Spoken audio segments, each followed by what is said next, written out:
Manong! Nagmamakaawa po ako sa inyo! Tulungan niyo po ang anak ko si Titay! Tulungan niyo ako mapagamot siya! Nakikiusap po ako! Nakikiusap ako! Lena, patawarin mo ako. Pero wala na tayong magagawa. Mga doktor na mismo ng bayan ang nagsabi na hindi na magagamot si Diday. Malupa na ang kanyang kanser. Kahit gaano pa karaming pera ang ilabas ng barangay, kahit sino pang dalubhasa ang kausapin natin, wala na tayong magagawa. Ang mabuti ngayon ay gawin nating masaya at makabuluhan ang nalalabing buhay ng anak mo. Nasasabi niyo yan dahil pinangingilagan niyo ako! Sinasabi niyo lang yan dahil madumi at masamang babae tingin niyo sa isang bayarang katulad ko! Lena, hindi totoo yan. Siguro nga dati kang bayarang babae pero walang kasalanan si Diday doon. Kami man ang mga kabaryo mo ay gusto ring matulungan ang anak mo. Hindi ako naniniwala! Mga sinungaling! Mga sinungaling kayo! Tinong tatandaan niyo, Tatay Anong. Kung hindi niyo ako matutulungan, ako hahanap ng paraan. Gagawin kong lahat para sa mahal kong anak. Kung kailangan makipagkasundo ko si demonyo, gagawin ko. At kung kailangan mag-alin ng buhay, hindi ako mag-aalin lang ang pumayag. Lena, tumigil ka na. Alam kong nasasabi mo lang yan dahil mahal mo ang anak mo. Pero hindi tamang anyayahan mo ang demonyo na kumbilo sa buhay mo.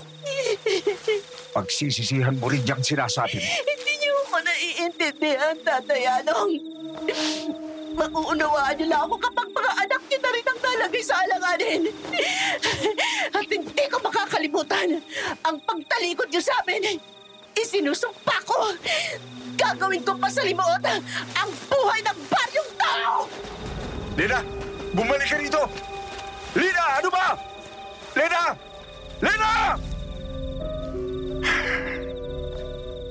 Diyos ko, sana ay tanglawan ninyo ang puso at isip ng aming kabaryo.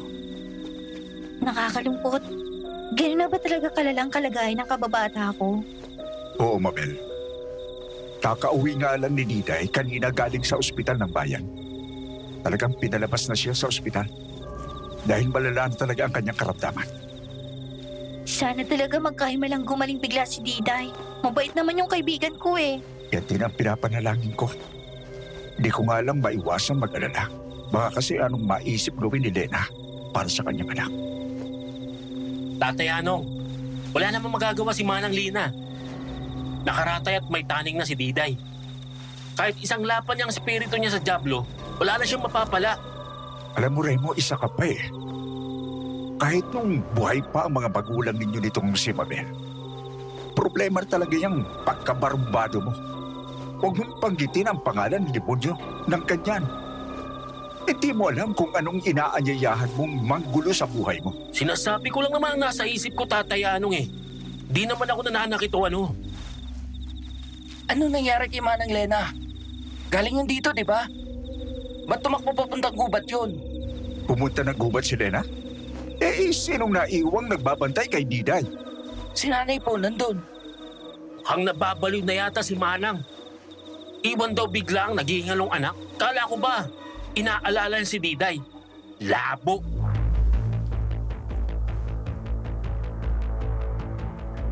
Dekada 70, sa isang liblib na baryo sa bandang timog silangan ng Luzon, nakatira ang aking lolo na si Rimo at ang nakababatang kapatid na si Mabel. 19 anyos si Rimo noon habang 16 naman ang kanyang kapatid. Wala na silang mga magulang.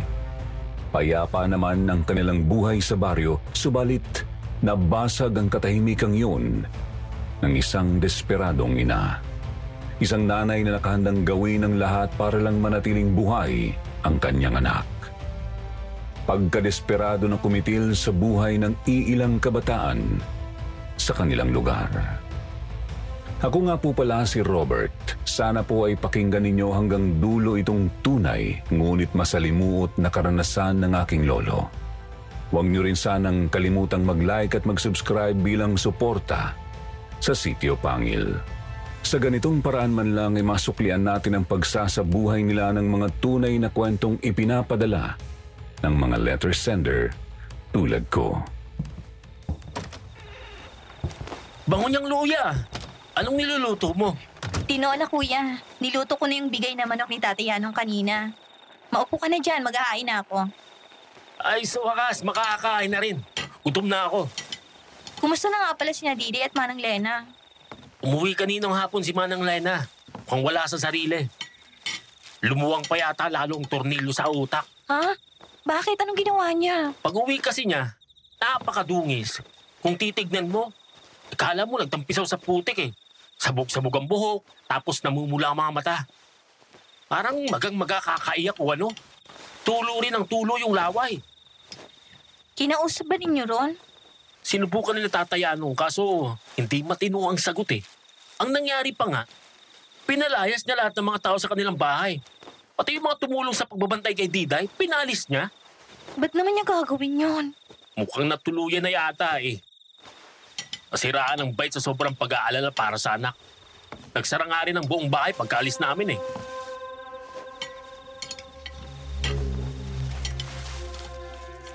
Pangkaraniwan ang mga unang oras ng gabi para sa magkapatid. Naghapunan sila tapos naghanda ng matulog. Maalinsangan ang panahon kaya sa labas pumwesto si Rimo. Nakahiligan na kasi niyang matulog sa isang duyan sa kanilang bakuran. Nakatali ang isang dulo sa isang puno at ang kabila naman ay sa haligi ng bahay. Ay, masyadong nakakapagod tong araw na to. Ay, tuk na ako. Tapos kailangan ko pang gumising ng maaga. Nahiga si Rimo sa duyan at pumikit. Ramdam niya ang ihip ng panggabing hangin bagamat di masyadong malamig. Ilang sandali pa may narinig siyang tunog. Napakalakas na pagpagaspas ng mga pakpak. Kaya naman napadilat ang binata. Subalit kasabay noon ay hindi na rin niya marinig ang tunog. Asan na yung lumilipad? Ibon kaya yun? Ba't parang ang laking mga pakpak naman ang pinagbumulan ng tunog? Makatulog na nga. Baka napadaan lang. Tapos dumapo na sa kung saan.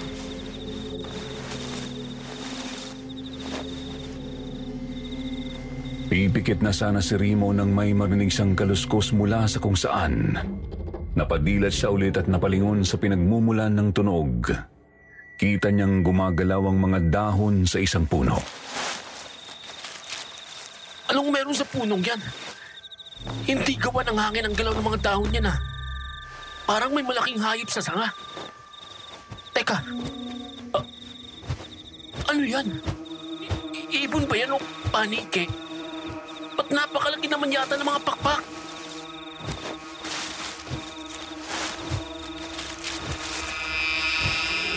Naglaho ang antok ni Rimo sa nakita. May pares ng napakalalaking mga pakpak sa may sanga ng isang puno.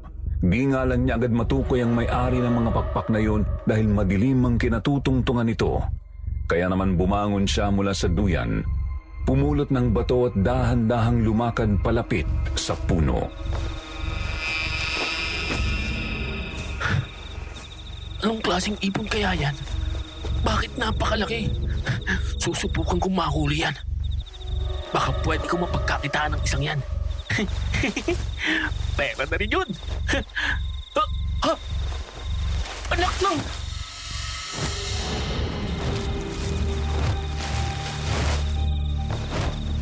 Natigilan ang binata ng unti-unting lumingon sa kanyang may-ari ng mga pakpak. Hindi niya maaninag ng maayos ang mukha nito dahil nasa dilim, subalit kitang-kita niya ang napakapupulan nitong mga mata. Halimaw! Hindi!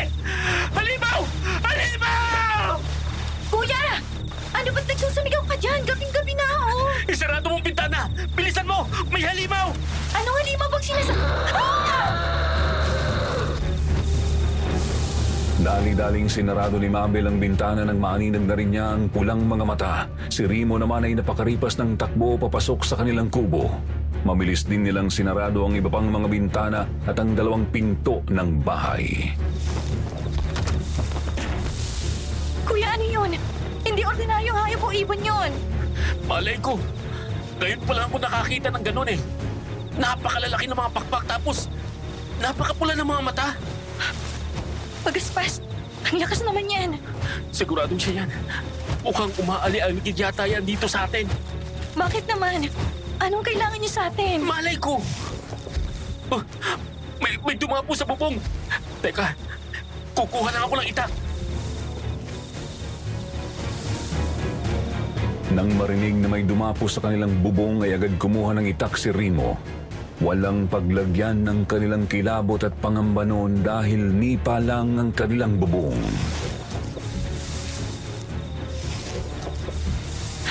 Kuya, anong gagawin natin? Nandiyan pa siya sa bubong. Hindi ko sigurado, pero bahala na to. Sino? Ano ka mong demonyo ka? Tigilan mo na kami! Umalis ka na! Wala kang mapapala rito! Subukan mong manggulot, gigilitan ko yung lead mo! Matigas ka talaga, ha? Hindi ako natatakot sa'yo! Kapag hindi ka pa umalis sa pilang na 3, patay ka sa aking halimaw ka! 1!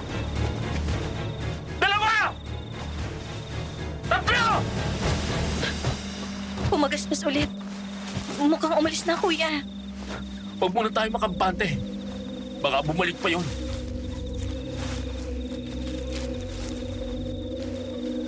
Nanatiling alerto ang magkapatid sa mandang sala ng kanilang kubo. Nakiramdam sila at pinakinggan ang paligid. Tahimik na ulit ang gabi. Lumipas na lang ang halos 1 oras ay wala na talagang nag-iingay na kakaiba sa labas.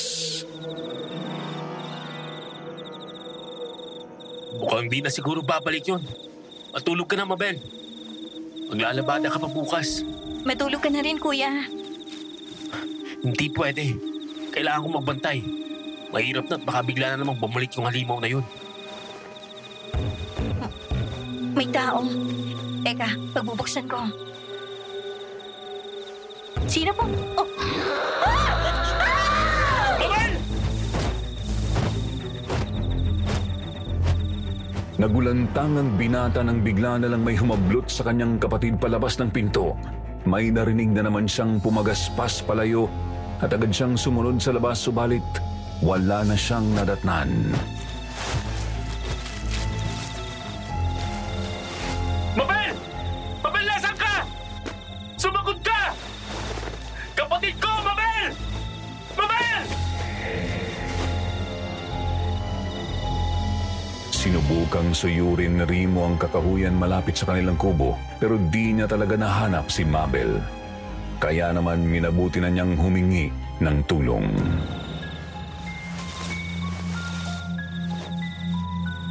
Si Mabel? Kinuha ng halimaw?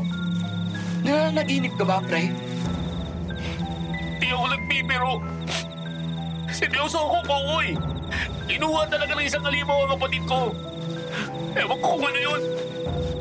Basta malalaki ang mga pagpag tapos napakapula ng mga mata. Umaligid siya sa amin ng ilang minuto. Akala namin umalis na tapos nang may kumutok sa pinto pinagbuksan ni Mabel. Ayun, bigla na lang may humaplot sa kanya. Hindi ako sigurado. Pero mukhang aswang ang lumagit kay Mabel. Aswang? Tatayanong naman eh. Kwentong bayan lang naman yung mga aswang na yan. Yan din ang iniisip ko, Koy. Kaso, tugma kasi sa ibang mga aswang na sinasabi nitong si Remo eh. Pero di na bale. Tara na, umalis na tayo rito. Hanapin natin si Mabel. Bilisan natin. Lumakad sina Remo, Kokoy at Tatay Yanong. Kasama nila ang ilang mga kalalakihan ng baryo. May dala silang mga flashlight o lampara at kanya-kanyang itak. Sinuyod nila ang gumat na nakapaligid sa kanilang lugar. Pero sadyang mahirap maghanap ng nawawalang tao sa dilim. Kaya naman minabuti nilang maghiwa-hiwalay.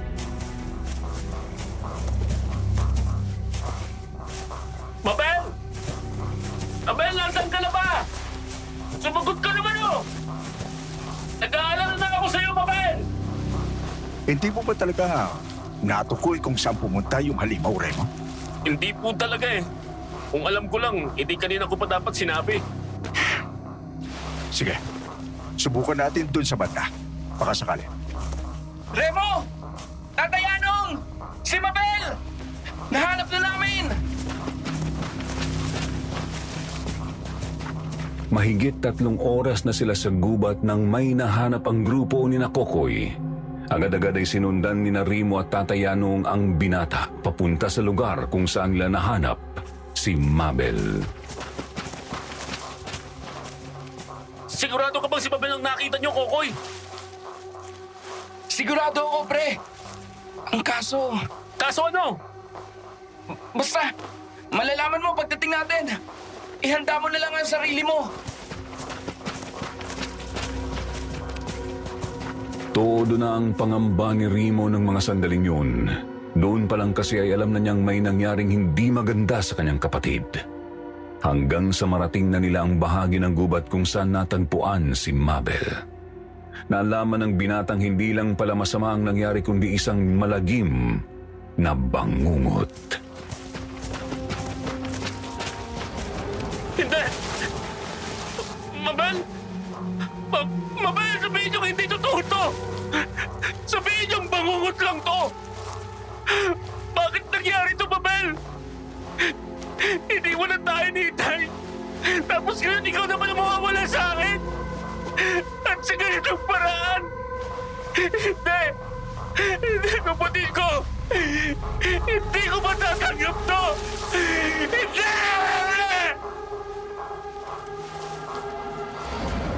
Durog ang puso ni Remo nang makitang kalunos-lunos na sinapit ng bunsong kapatid. Naroroon si Mabel sa makapal na halamanan. May butas sa bandang may puso at atay. Kapansin-pansin ding tuyot na ang katawan nito at halos walang natirang dugo. Hindi. Halimaw lang ang makakagawa nito. Totoo nga. Totoo ngang may aswang. Kailangan itong malaman ng buong baryo, Tatay Anong. Kailangan nilang malaman na may kumagalang aswang sa lugar natin. Mabilis na sumabog sa kanilang baryo at sa mga karatig lugar ang balita tungkol sa aswang.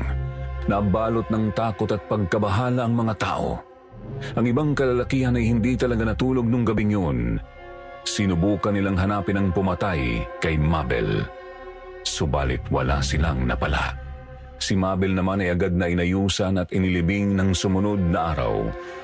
Hindi na ibinurol dahil nga sa kagimbal-gimbal niyang sinapit. Ikinalulungkot namin ang nangyari kay Mabel, Remo. Ayan mo. Gagawin natin ang lahat. Mahanap lang ang aswang. Hindi lang to tungkol sa pagbibigay ng hustisya sa kapatid mo. Tungkol na rin to sa kaligtasan ng iba pang mga taga-bari. Bihira. Sa loob lang ng 24 oras, ang dami ng kakaibang nangyari. Una, ang kilos ni Manang Lena kahapon. Tapos, itong nangyari kay Mabel kagabi. Kaninang umaga naman. Nawala na nga si Manang Lena at Diday. Nawala si Manang Lena? Oo, pre. Di ba nga, kahapon, pinalayas ni Manang ang lahat mula sa kanilang bahay? Tapos, nagsara siya ng mga bintana at kubo. Oo, nandun pa nga ako nun eh. Magkasama tayo nun. Ano bang nangyari kanina? Nagtaka mga kapitbahay niya kung bakit mataas ng araw kanina. Di pa rin siya nagbubukas ng bintana man lang. Kinatok nila. Kaso walang sumasagot. Nag-aalala ang mga tao. Kasi nga alanganin ang kalusugan ni Diday. Pinasok na nila yung bahay. Ayun! Wala ang mag-ina sa loob. Ang nadatnan lang nila, dugo ang banig. Dugo ang banig? May bahid ng dugo sa banig na kinahihigaan dapat ni Diday. Pero ayun nga, wala na silang dalawa ron. May hinala ang iba na baka sinaktan din sila ng halimaw. Mahanap ko lang talaga yung demonyong yon. Hindi ko yung titigilan hanggang mamatay. Uubusin kong dugo niya. Gaya ng ginawa niya kay Mabel. Sa mga sumunod na gabi ay walang puknat ang paghahanap ni Remo sa aswang. Meron man siyang kasama o wala. Sa umaga at hapon naman ay tuba o lambanog ang inaatupag. Pakay niyang piliting makatulog sa kabila ng matinding pagluluksa. Nanatili siyang ganun sa loob ng halos 2 linggo, subalit nang hindi na talaga matagpuan ang aswang ay tuluyan na lang siyang nagpakalunod sa mga inumin. Hanggang sa lumipas ang 3 buwan, sumapit ang pista ng kanilang baryo. Magsikain lang kayo. Maraming pagkain at inumin. O huwag kayong mahiya. Pwede kayo rito sa bahay. Pwede rin doon sa iba pa nating mga kabaryo. Ano ba naman, Remo? Pagputok pa lang ng araw kanina, lambanog ng kaharap mo eh. 10:00 pasado na ng umaga ngayon. Di mo pa rin nilulubayan yung tuba? Alam mo ikaw, huwag mo akong pag-alaman. Ha?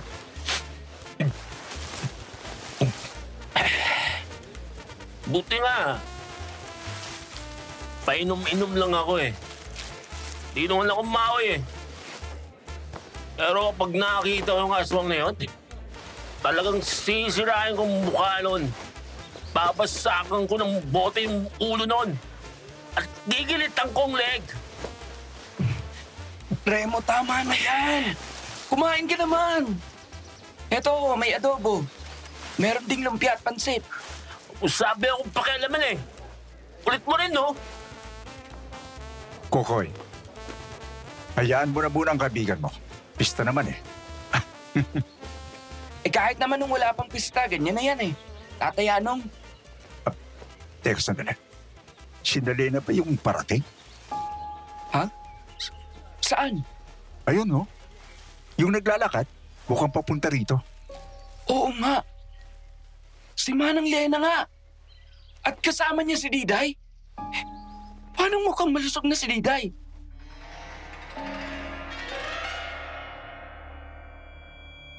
Kahit lasing ay nagtaka si Remo nang mapatingin sa paparating. Agad na padapo ang tingin niya sa dalagang si Diday. Tama ang kaibigan. Tuwid itong naglalakad kasama ang nanay. Nakakapagtaka kasi lantang gulay na dapat ito nung nagdaang 3 buwan. Kaya paanong malusog na ulit ito? Lena, kayo nga. Ang akala ng buong baryo ay paano na kayo? Bakit ba bigla kayong nawala? Tapos nag-iwan lang kayo ng dugo ang bani. At paano mukhang malusog na itong si Diday? Dahan-dahan naman sa tanong Tatayano. Mahina ang kalaban. Nawala kami noon. Dahil dinala ko si Diday sa posibleng makatulong sa kanya. Nagpagamot nga kami roon sa loob ng ilang buwan. Kaya ngayon lang kami nakabalik. Kung ganon, mukhang napunta kayo sa napakagaling na manggagamot. Latang-lata na itong si Diday dati. Tapos ngayon, malusog na. Diday, Ineng? Kumusta na pa ang pakiramdam mo? Hindi tumugon ang dalaga sa pinuno ng baryo. Tuwid lang itong nakatayo sa tabi ng kanyang nanay at nasa kawalan ng tingin. Pasinti rin siyang pinasadahan ng tingin na Remo. Napansin ng binatang kakaiba ang pagkamaputla nito. Ayos lang ba itong anak mo, Lena? Bakit ganyan ang kilos niya ngayon? Para siyang tulala. Ayos lang siya, Tatayano. Ang mahalaga ay buhay siya at malusog na ulit. Sigurado ka ba? Ha? O siya, kumain na muna kayo. Marami pang pagkain dito. May niluluto pa nga ang anak ko sa likod bahay eh. Naku, mamaya na lang po, Tatayano. Pagod kami sa biyahe. Magpapahinga na muna kami sa bahay. Sige, kung yan ang gusto ninyo. Pahatdan ko na lang kayo ng pagkain maya-maya. Lumakad nga palayo ang mag-ina. Sinundan sila ng tingin ni Remo. Pansin niyang may mali talaga sa dalaga bagamat di niya matukoy kung ano eksakto. Oh, ba't tumayo ka? Ayaw mo nang uminom? Uy na ako. Umiikot na talaga paningin ko eh. Pinaglalaroan na yata ako ng mga mata ko. Yan ang resulta ng paglalasing mo. O siya, sige na. Umuwi ka na muna at magpahinga. Magdala ka na rin ng kanin at ulam para may tanghalian ka. Sige po, Tatay Ano. Kahit yung adobo lang, ayos na ako dyan. Gamit ang dahon ng saging ay pinagbalot ni Tatay Yanong si Rimo ng pagkain. Pagkatapos ay lumakad na nga ang binata pauwi. Susuray-suray habang naglalakad at iniiwasan ng mga tao. Pinipilit lang talaga niyang maglakad para makarating sa bahay. Subalit nung malapit na sana siya ay... Hindi ko na kaya. Ilong na ako. Babasag na babagsak na katawan. Aray! Bastos ka! Ano pa problema mo? Tumingin ka nga sa dinadaanan mo? Nako, pasensya na ate. Di ko po sinasadya. Hindi sinasadya. Pagkabangga mo sa akin, sa dibdib ko kagad dumapoy ang kamay mo. Bastos! Sira pala. Bulo mo eh. Kita mo nung may lasing, di ka umiwas. At talagang kasalanan ko pa ngayon, ha? Kasalanan ko pa. Kasalanan mo talaga. Panga ka. Ay, lagot. Bumagsak bigla. Lasing na yata talaga eh. Hindi alam ni Rimo kung anong nangyari nang mawalan siya ng malay. Nang magising siya ay nasa loob na siya ng kanyang bahay. Nakahiga siya sa banig sa sala. Kita niya sa bintana na madilim na pala. Sakto namang pumasok si Kokoy sa pinto. Oh, gusto ng pakiramdam mo? Ayos lang. Pakaramdam ko, natulog lang ako ng malalim. Kakaiba to Dami nang nainom ko kanina eh. Dapat bagsak pa rin ako ngayon. Ba, mukhang epektibo yung panggagamot sa'yo nung magandang bebot Magandang bebot? Sinasabi mo? Kanina kasi, nang himatayin ka rito, may babaeng nagtawag ng tulong para alalayan ka. Kaya ayun, binitbit ka namin papasok dito.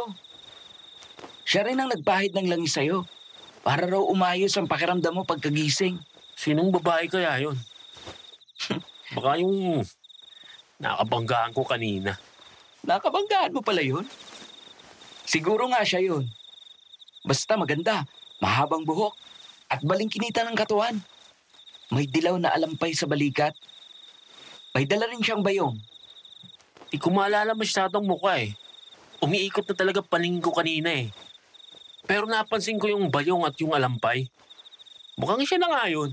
Ang kaso lang, bakit naman ako tutulungan nun? Halatang napakasungit nun. Medyo masungit niya si Ate Amira, pero mabait naman. Tinulungan ka nga, di ba? Ewan ko lang Koy. Ay palyado utak ko kanina sa kalasingan. Alam na alam kong hindi ko talaga yung dapat kaibiganin. Tsaka, Ate Amira? Oo, Amira ang pangalan niya. Nag-aate lang ako. Kasi 28 anyos sa pala yun. Yan na nga lang natin yung babaeng yun. Ipag-init mo na nga lang ako ng tubig, magkakape ako. Aba, Hanep! Kung makapag-utos, kala mo prinsipe ng bayan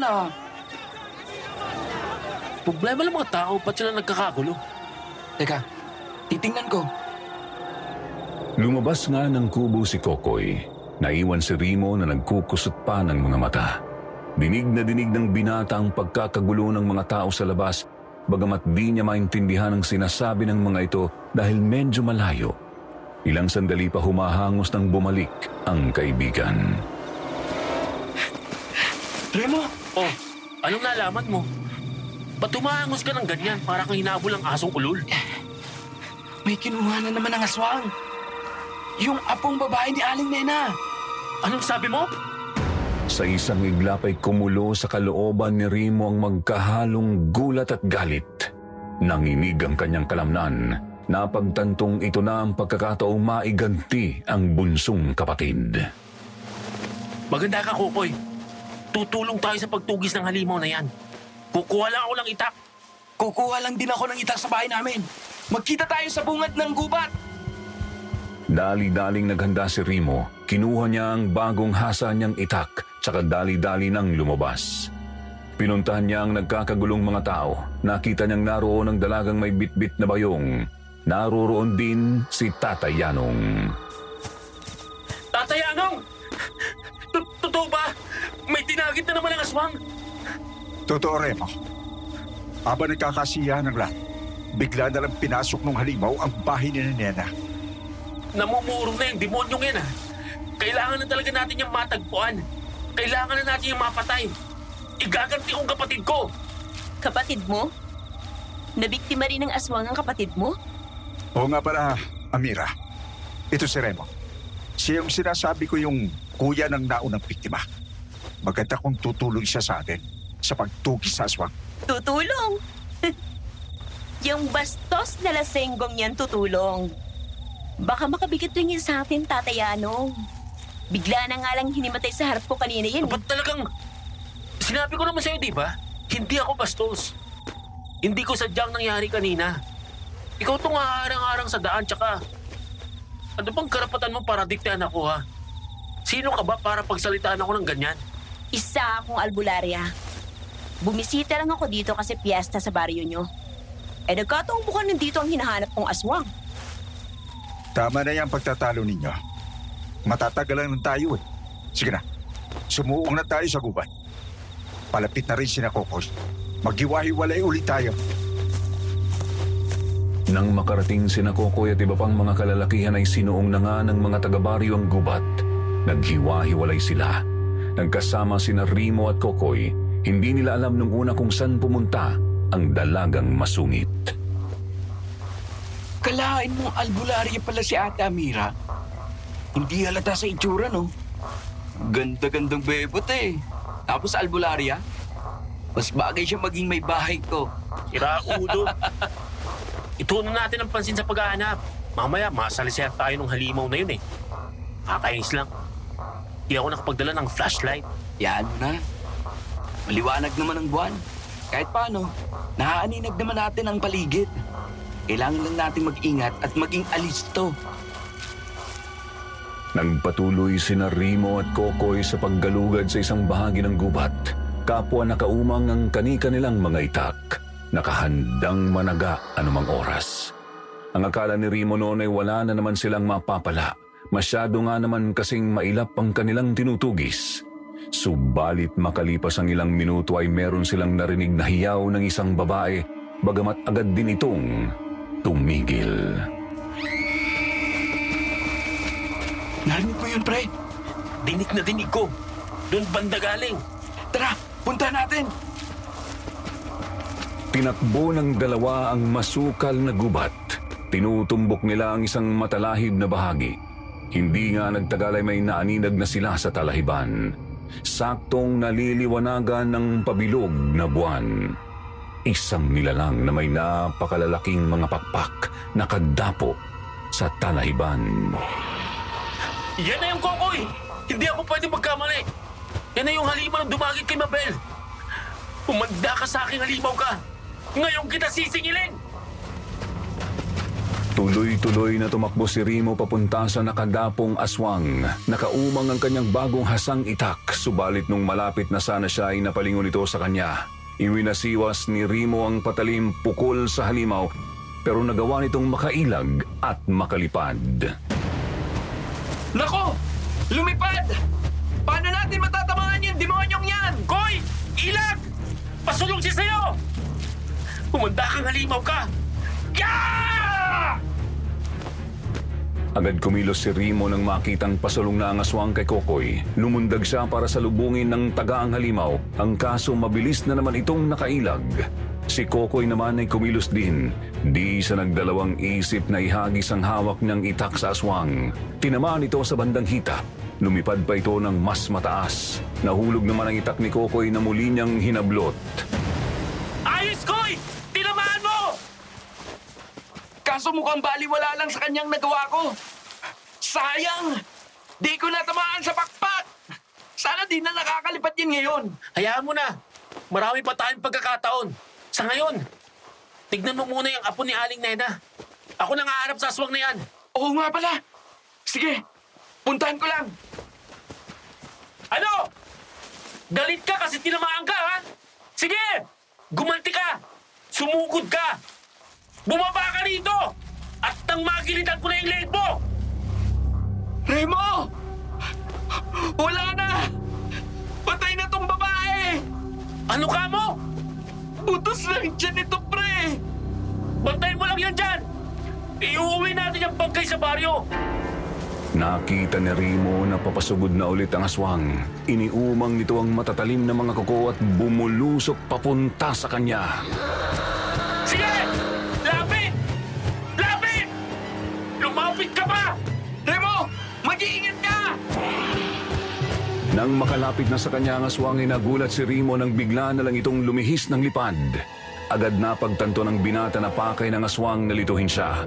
Gusto nitong atakihin si Kokoy para makuha ang binagit na dalaga. Lilituin mo ako, ha? Hetong sino? Mabilis na nakakilos si Remo. Nahabol niya ng tagaang binti ng aswang. Tinamaan ang isang hinlalaki nito sa paa at naputol, subalit di tumigil ang aswang. Dire-diretso itong lumipad papunta kay Kokoy. Tatagain pa sana ni Kokoy ang halimaw pero naunahan siya dito. Nakalmot ng aswang ang bandang dibdib ng lalaki bago nito hinablot ang bangkay. Kitang-kita rin ni Remo na dinukot ng halimaw ang puso ng dalaga nang maiangat na nito ang bangkay sa ere. Nakakainis! Ang sakit! Kokoy! Hindi! Ang halimaw!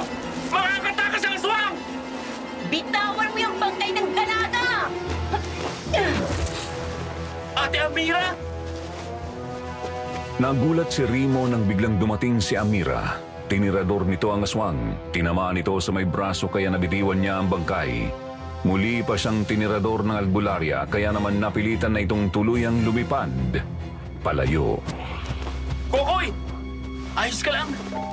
Kokoy! Kokoy, gumising ka! Tawagin mo ang mga kasama natin. Kailangan nating madala agad si Kokoy sa ligtas na lugar. Babantayan ko siya at ang bangkay habang naghihintay sa inyo. Ha? Pero paano ka? Huwag mo na akong isipin! Sige na! Bilisan mo na! Tarantang tumakbo si Remo para hanapin sina Tatay Yanong. Nang makita na niya sila ay agad niyang sinabi ang mga nangyari. Pinuntahan nila sina Amira.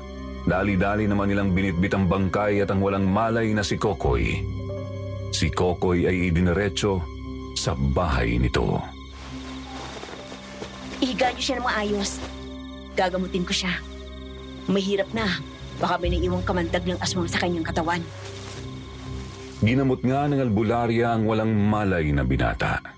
Katulong niya sa pag-aasikaso ang nanay ni Kokoy. Nang matapos ay ibinili niya sa ginang ang mga dapat gawin para tuluyang bumuti ang kalagayan ng biktima. Pagkatapos ay lumabas na siya ng kubo ni na Kokoy. Doon siya nadatnan ni Remo sa may kakahuyan. Ate, kumusta na si Kokoy? Ayos na siya. Pero baka bukas na siya magising. Akakainis. Hindi ko napatay yung aswang. Talagang hindi mo basta mapapatay yun. Ibang uri ng aswang yun eh. Di lang yung simpleng halimaw. Yung mga sugat niya sa ginawa niyo, siguradong pagaling na yun ngayon. At yung pinutol mong daliri niya sa paa, tutubo ulit yun. Eh bakit pansin ko? Nasaktan siya ng gusto sa pagtirador mo. Pinahiran ko ng pangontang langis ang mga binala kong bato. Husay mo, ate, ha? Talagang inaral mo kung paano pumatay ng aswang, ha? Dahil ganong uri ng aswang din ang pumatay sa lolo ko. Nagulat at natahimik si Remo sa narinig. Tinitigan lang niya ang magandang albularya. Naliliwanagan ng malamlam na buwan ang maamo nitong mukha. Nakatingin sa kawalan ng nangungusap na mga mata. Halatang may inaalalang mapait na kahapon. Bata pa lang ako. Kinalimutan ko ng si Lolo Mansing na nag-aalaga sa akin. Iniwan kasi ng tatay ko si nanay. Tapos, Namatay si nanay sa panganganak sa akin. Isang gabi.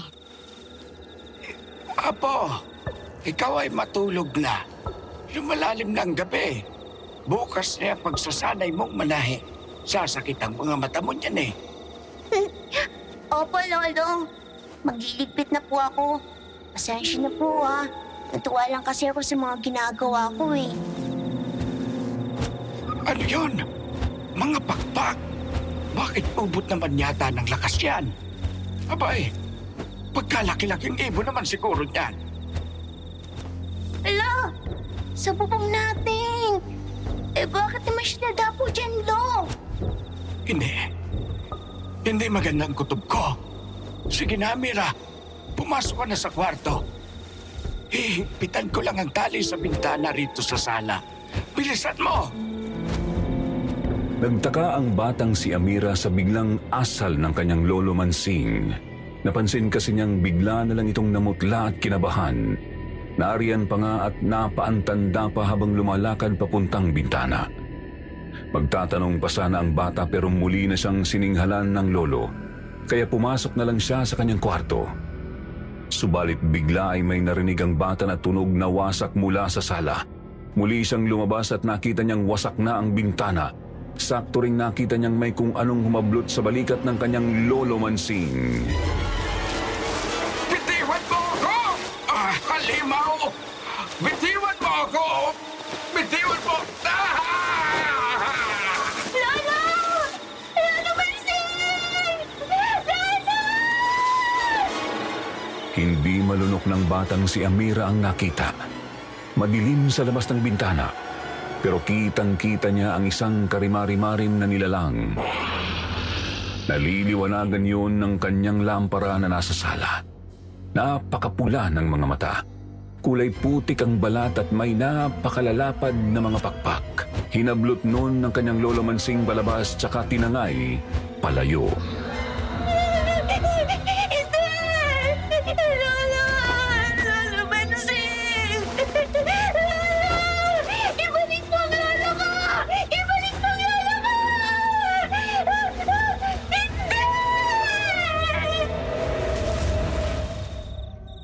Humingi ako ng saklolo sa mga kapitbahay namin. Tinulungan nila akong hanapin si Lolo. Pero huli na, natagpuan na lang namin siya sa may gubat. Ganun din. Butas ng dibdib at bandang tiyan. Wala ng puso at atay. Wala na ring dugo. Tuyot na tuyot ang bangkay. Kung ganon, sinasabi mong iisang aswang ang pumatay sa lolo mo at ang sumasalakay dito sa paryo? Parehong uri, pero magkaibang individual. Paano ka nakakasiguro, ate? Napatay mo ba yung pumatay sa lolo mo? Hindi. 8 taong gulang pa lang ako nun eh.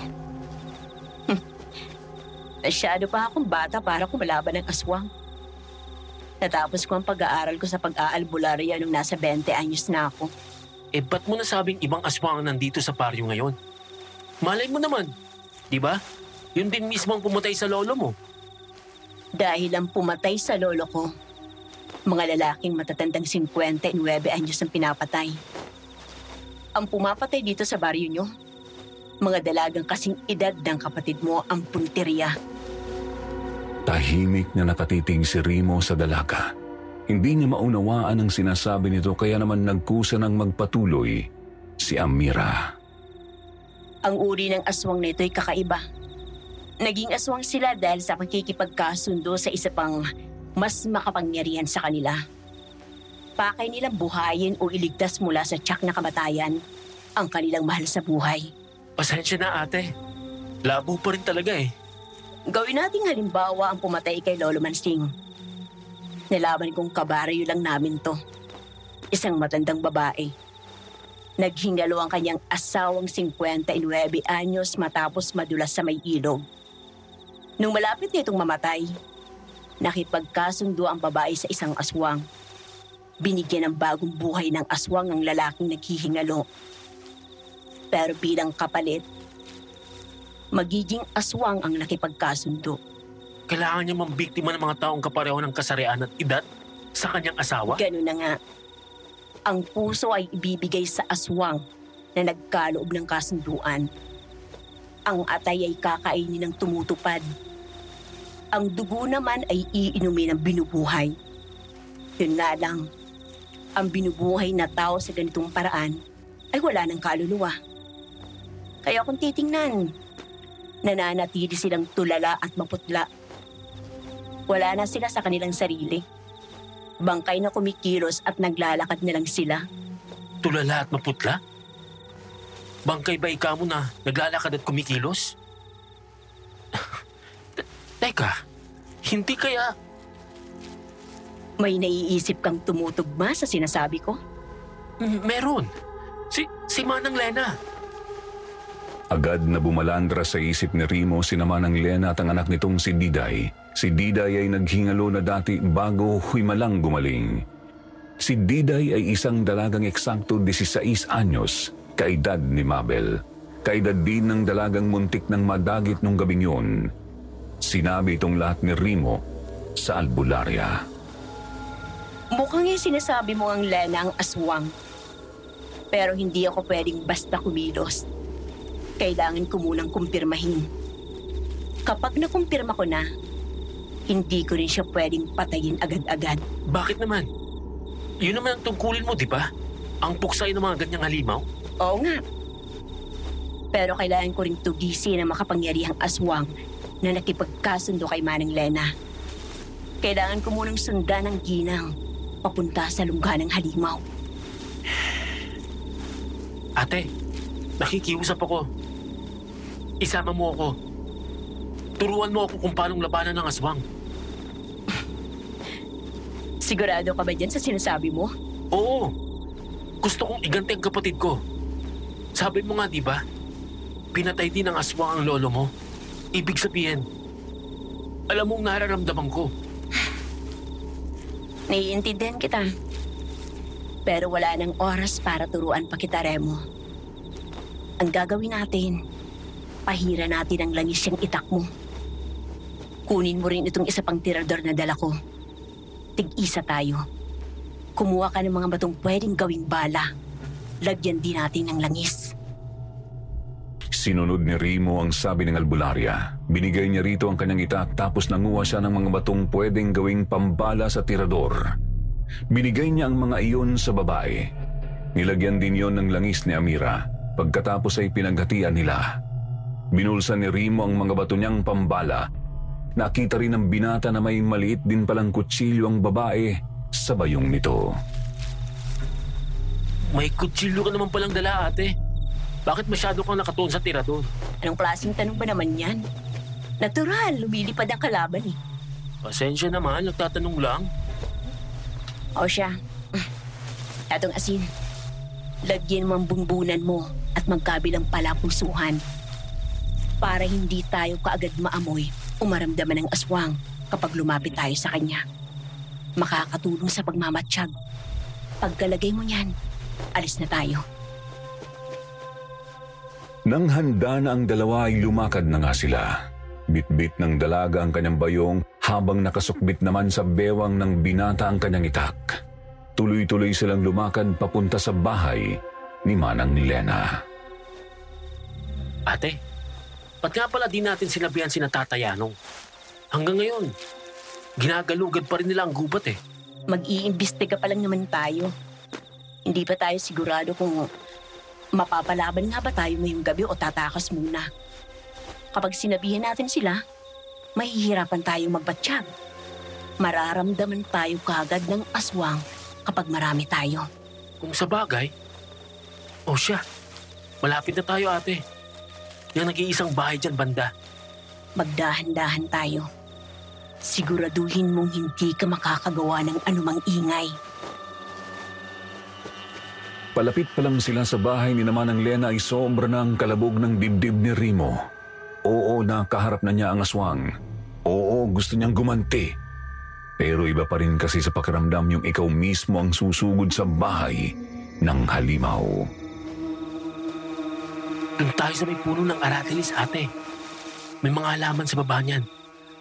Posible tayo makakapagtago kapag kailangan. Sige, dyan tayo magtatago kapag kailangan. Pero sa ngayon, lumapit tayo sa bahay. Kailangan nating sumilip. Ihanda mo lang yung mga sandata mo. Sige ate, diyan tayo sa may mga siwang sa dingding. May lumulusot na liwanag ng kandila. Isinabit muna ni Remo ang kanyang tirador sa kanyang braso at hinugod niya ang kanyang itak. Inihanda naman ni Amira ang kanyang tirador. Lumapit sila sa dingding na may mga siwang. Dahan-dahan at maingat ang bawat hakbang. Tumindi ang kaba ni Remo, pero pinilit lang niyang tapangan ang sarili. Sinulyapan na lang niya ng tingin ng magandang albularya. Hindi man lang niya ito nabakasan ng kilabot o pagkabahala. Bagay na nagpapalakas din ng sarili niyang kalooban. Remo! Remo! Uy, Remo, ano ba? Alam kong maganda ako pero di ko pwedeng matulala ngayon. Ha? Pasensya na ate, may iniisip lang. Dito ako sisilip sa may siwang na to. Ikaw naman dyan. Umayos ka. Huwag kang pabigat. Nahiya si Remo sa sinabi ng babae. Naramdaman niyang nag-init ang kanyang mga pisngi. Hindi na lang siya kumibo kahit gusto na niyang pumatol noon. Ayaw rin naman kasi niyang maging pabigat. Sumilip na lang siya sa siwang ng dingding at agad nanlaki ang mga mata niya sa nakita. Ang aswang nasa loob. Kumpirmado. Si Manang Lena nga ang halimaw. Huwag ka munang maingay. Magmatsyag lang muna tayo. Iniligid ni Remo ang mga mata sa kinasisilipan. Nasa kabilang bahagi ng kubo ang aswang. Naliliwanagan ito ng kandila noong mga oras na yon, kaya malinaw na niya itong nakita. Si Manang Lena nga talaga, bagamat malaki ang pinagkaiba ng itsura.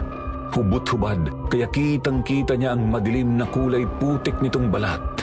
Kita rin niya ang pula nitong mga mata at matatalim na mga kukot pangil. Naririyan din ang malalapad niyang mga pakpak na kulay itim. Si Diday naman ay nakaupo pasandal sa kabilang dingding. Ganun pa rin ang itsura nito. Putlang-putla ang balat at halatang tulala. Malintek na mga taong yon. Pinakialaman nila ako. Kinuha nila ang pagkain mo, mahal kong anak. Hayaan mo. Maghahanap ako ulit ng isa pang dalaga ngayong gabi, Diday. Hindi kita hahayaang mamatay ng ganun na lang. Hindi ako papayag. Pero bago yun, ihahatid muna natin tong puso kay Apo Lungit. Alisto ka, Remo. Susundan natin sila. Mabilis ngunit tahimik na lumayo sina Remo at Amira. Kumubli sila sa halamanang nasa paanan ng punong aratilis. Iilang minuto pa nakita na nilang lumabas ng kubo ang magina. Nasaan yung tao na si Manang Lena? Hawak-hawak niya ang isang braso ng kanyang anak. Mukhang maglalakad lang sila papunta sa kung saan. Di siya pwedeng lumipat. At baka makita siya ng mga tao. Mainit pa naman ang aswang ngayon sa baryo. Hintayin lang natin silang makalayo ng kaunti pa. Tapos sundan na natin. Kailangang sakto ang distansya natin para makita sila. Pero di rin tayo pwedeng lumapit masyado. Baka mapisto tayo. Kita ni Remo at Amira na lumalakad palayo ang magina. Naghintay pa sila ng ilang sandali habang nakatago sa halamanan. Nang medyo nakalayo na si Manang Lena ay lumabas na ang dalawa para bumuntot. Bit-bit pa rin ni Amira ang kanyang bayong. Saan kaya sila papunta? Napakasukal bahagi na ng gubat dito eh. Maging alisto ka lang, Remo. Baka salisihan at atakihin tayo ni Manang Lena. Ingat din tayo sa mga ligaw na hayop. Ilang ulit nang nakakagala si Remo sa gubat na yun mula pa pagkabata, pero ramdam niya ang matinding kilabot sa lugar noong sandaling yun. Alam na alam kasi niyang matindi pa sa masukal na paligid at mababangis na mga hayop gubat ang pwede nilang makasalubong. Napadiin ang hawak niya sa bit-bit na itak. Kalahating oras na tayo naglalakad. Tuloy-tuloy pa rin si Manang Lena. Oo nga eh. Ngayon, nakarating na tayo dito sa may tabing ilog. Ate, tignan mo. Pumunta sila ron sa may talon. Pumasok sila sa likod ng bumabagsak na tubig. Mukhang nandiyan na yata ang hinahanap natin. Mukhang ganun nga. Ano nang gagawin natin ngayon? Papasok tayo? Wag. Delikado. Hintayin lang natin silang lumabas. Susugurin natin si Manang Lena. Saka tayo papasok. Pag napatay natin siya. Sige, kuha ko.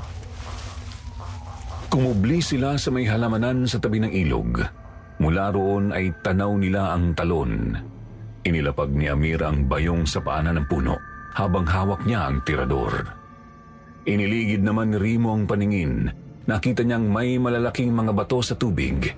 May makakapal na mga sangaring nahulog mula sa mga puno. Mga 5 minuto lang ay natanaw na nilang lumabas sa may talon ang mag-ina. Magtago ka. Siguradong dito sila dadaan. Hintayin natin silang makalagpas bago tayo sumalakay. Tahimik na tumango si Remo. Sumiksik sila sa pinagtataguang halamanan. Hindi nga nagkamali ang albularya. Doon papuntang mag-ina sa mismong harap ng pinagtataguan nila. Muling hinawakan ng mahigpit ni Remo ang nakalabas niyang itak. Diyos ko, alam ko hindi po ako madasalin. Pero sana, tulungan niyo kami. Sana magapi namin ang mga halimaw. Bigyan niyo ako ng sapat na tapang at lakas ng loob. Lintek, ngayon lang ako kinilabutan ng ganito sa tanang buhay ko. Andiyan na sila. Ihanda mo ng sarili mo. Handa na ako, ate. Bibilang ako ng 3. Titirahin mo si Manang Lena ng tirador. Tapos, gamitin mo yung itak mo. Sige po. Heto na. 1, 2, 3.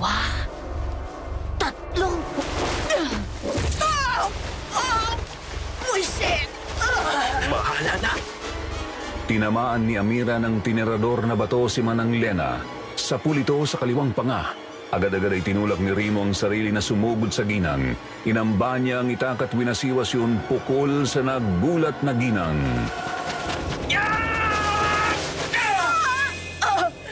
Remo, anong ibig sabihin? Hindi ka na makakatagi. Alam ko lang totoo. Ikaw ang aswang! Ikaw! Pumatay sa kapatid ko! Tumigil ka na! Nagulat si Remo nang bigla siyang masuntok ng ginang sa sikmura. Napaupo siya sa buhanginan. Pinilit niya ang sariling tumayo ulit at nakita niyang nagbago na ng anyo si Manang Lena. Nasaan yung aswang na ulit ito? Lumipad pabalik sa talon dala ang anak na si Diday. Hindi ka makakatakas, demonyo ka! Ayos! Sapol! Ngayon! Lagot ka sa akin! Bumagsak ang aswang ng matirador ni Amira. Nabitiwan niya ang kanyang anak at gumulong ito ng ilang metro palayo. Lilipad pa sana ulit si Manang Lena pero mabilis na siyang nalapitan ni Remo. Inuna ng binatang tagay ng pakpak ng aswang tapos sinunod niya ang balikat, braso at katawan. Gusto sana niyang patamaan ang lieg o ulo nito pero tinutulak siya ng mga braso at binti ng halimaw palayo. Nakakainis niya itak mo, hayop ka! Hindi kita titigilan! Hindi kita napapagay! Ituloy mo yan! Kikilitin ko tong anak mo! Sasaksakin na sana ng aswang si Remo gamit ang matatalas na mga kuko. Subalit nagawa ng makalapit ni Amira kay Diday. Hawak na niya ang maliit niyang kutsilyo at nakatutok na ito sa lieg ng babaeng dilat pero walang buhay. Ang lakas ng loob mo bihagin ang anak ko! Bitawan mo siya! Bitawan mo siya! Huwag kang tumitingin sa kung saan-saan! Akong kalaban mo! Buwis kayo! Pumatayin ka na!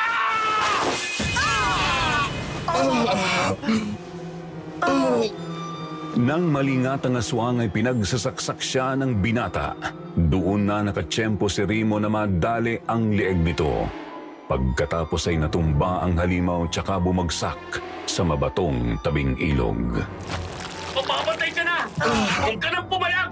Tanggapin mo ng kamatayang dapat sa'yo! Gusto ko lang iligtas ang anak ko. Bakit? Bakit akong masama? Anong masama sa ginawa? Gusto mong iligtas at buhayin ang anak mo. Pero ang totoo, matagal na siyang patay. Bangkay na lang ang kasakasama mo. Wala nang kaluluwa yung pilit mong binubuhay. Wala nang anak mo. Walang ibang nakikinabang sa ginagawa mo, kundi ang halimaw na gumagamit sa'yo. Hindi. Hindi totoo yan. Buhay pang anak ko. Buhay pa Tuluyang nalagutan ng hininga ang aswang. Hindi nagtagal ay unti-unting nanumbalik ang kanyang itsura sa mukha ni Manang Lena. Bagamat na natiling kulay putik ang balat. Napalingon naman ang binata kay Diday subalit kalansay na lang na may damit ang nakita niyang nakabulagta sa batuhan. Si Diday? Yan na lang bang natira sa kanya? Oo, yan na lang. Matagal na kasi siya dapat na pumanaw. Nililin lang ng halimaw si Manang Lena. Paano ate? Ang halimaw naman ang salakayin natin. Sige, tapusin na natin to. Siguro nga, magkaibang aswang na pumatay kay Lolo Mansing at sa kapatid mo si Mabel. Pero hindi malabong iisang demonyo nakipagkasundo sa kanila. Tara na sa talon. Handa na ako. Masyado na rin mahabang gabing to kasama ka. Aray ko naman, ba't ka nangungurot? Bakit mo kasi kailangan sabihin sa ganong paraan? Buisit na to? Problema nun. Hirap talagang pakisamahan ng masungit na to. Uy! Eka, sandali! Ate! Ate! Lumakad sina Rimo at Amira papunta sa talon. Tumayo sila at nagmatsyag sa may paanan ng agos. Tanaw nila mula roon ang bunganga ng isang yungib na nasa likod ng talon. Kasya lang doon ang isang tao kung dadaan. Magkakaproblema tayo kapag pumasok tayo dyan. Baka mabitag tayo ng halimaw. Tama ka, ate. Pero anong gagawin natin? May paraan ba para mapalabas natin siya? Manguha ka ng mga tuyong dahon at tangkay. Dalhin natin sa likod ng talon. Gagamitin natin panggatong. Ingatan mo, huwag mabasa. Magsisiga ka dyan sa may yungib? Ganun na nga. Bilisan mong kilos mo. Dito lang ako. Magbabantay ako at baka biglang lumabas ang demonyo. Mabilis na kumilos si Rimo nang hakot nga siya ng mga tuyong dahon at tangkay. Si Amira naman ay nagbabantay sa yungib. Nang makapagtambak na sila ng sapat na panggatong ay binuhusan yun ni Amira ng pangontrang langis. Pagkatapos ay sinindihan ng albularya gamit ang posporong dala rin niya sa kanyang bayong. Agad iyong lumiyab. Hindi malaki ang apoy pero napakakapal ng usok. Mahapdi rin iyon sa mukha, mata, ilong at lalamunan.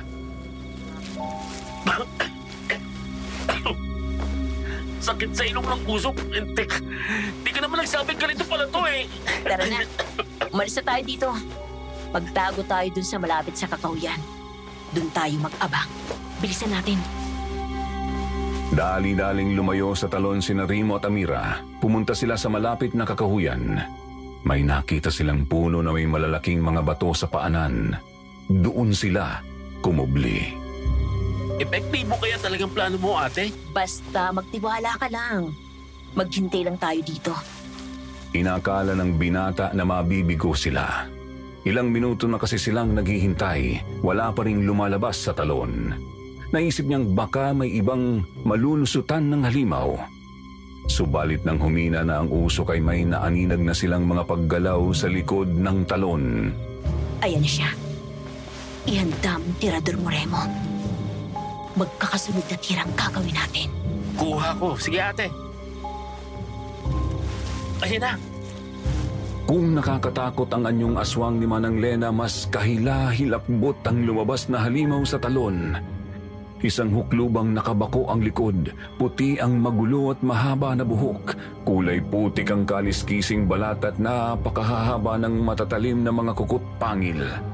Napakalalapad din ng itim nitong mga pakpak, tapos tuloy-tuloy ang pagtulo ng napakalapot na laway. Ngayon na, Remo! Tira na!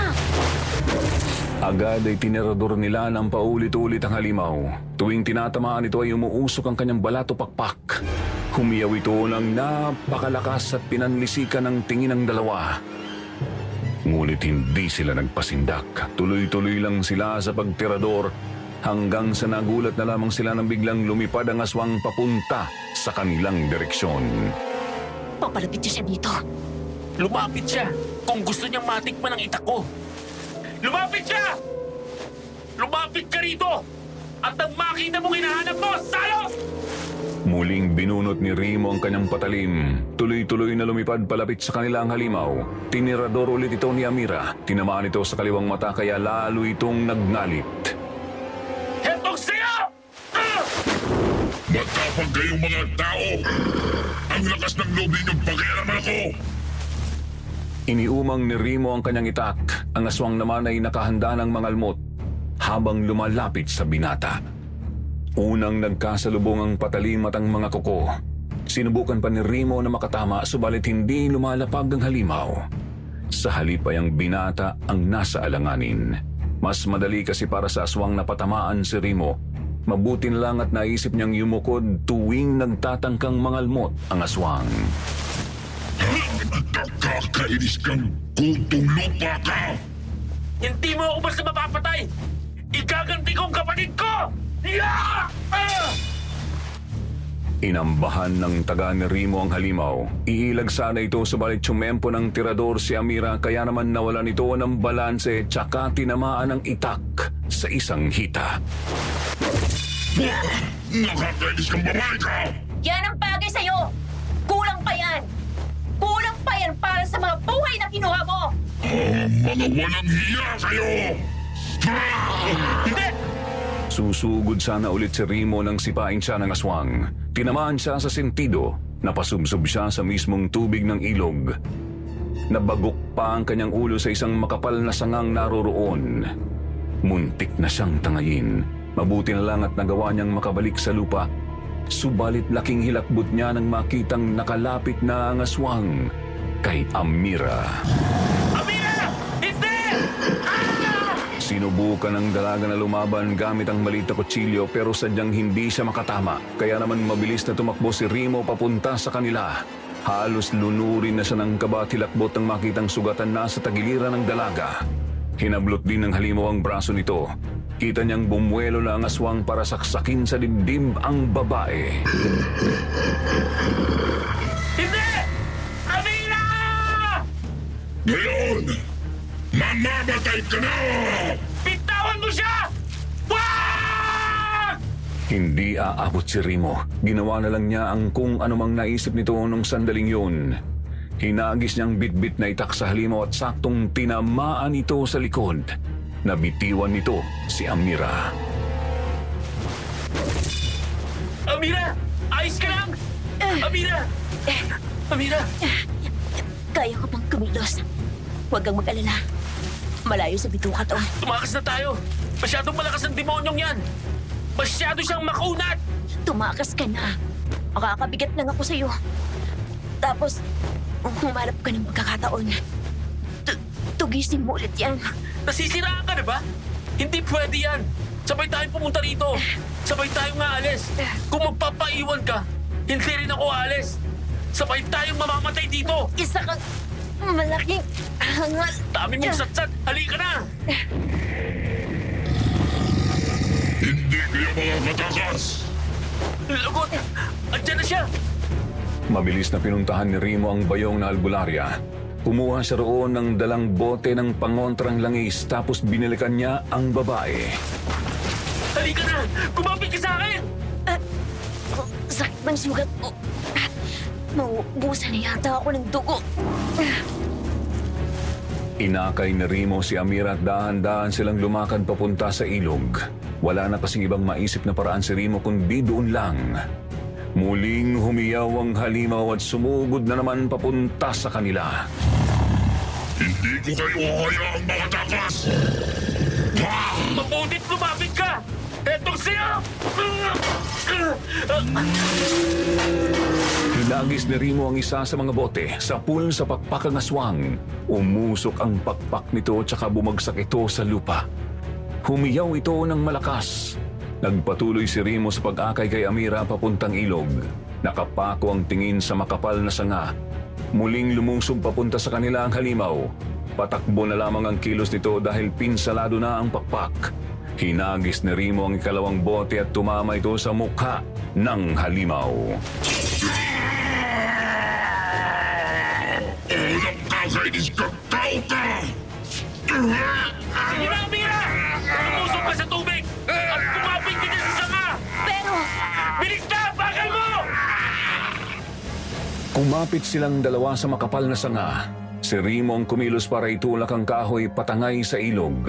Sinikap niyang manatiling maayos si Amira habang lumalayo sila sa aswang. Umaga na.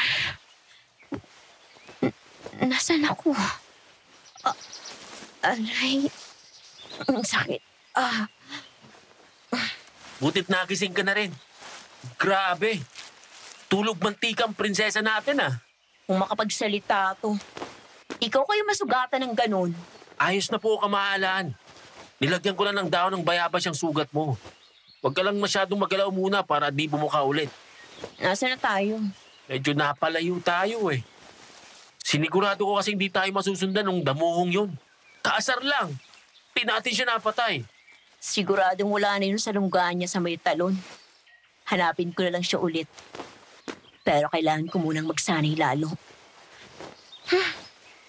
Hindi pa rin talaga ako magaling lumaban.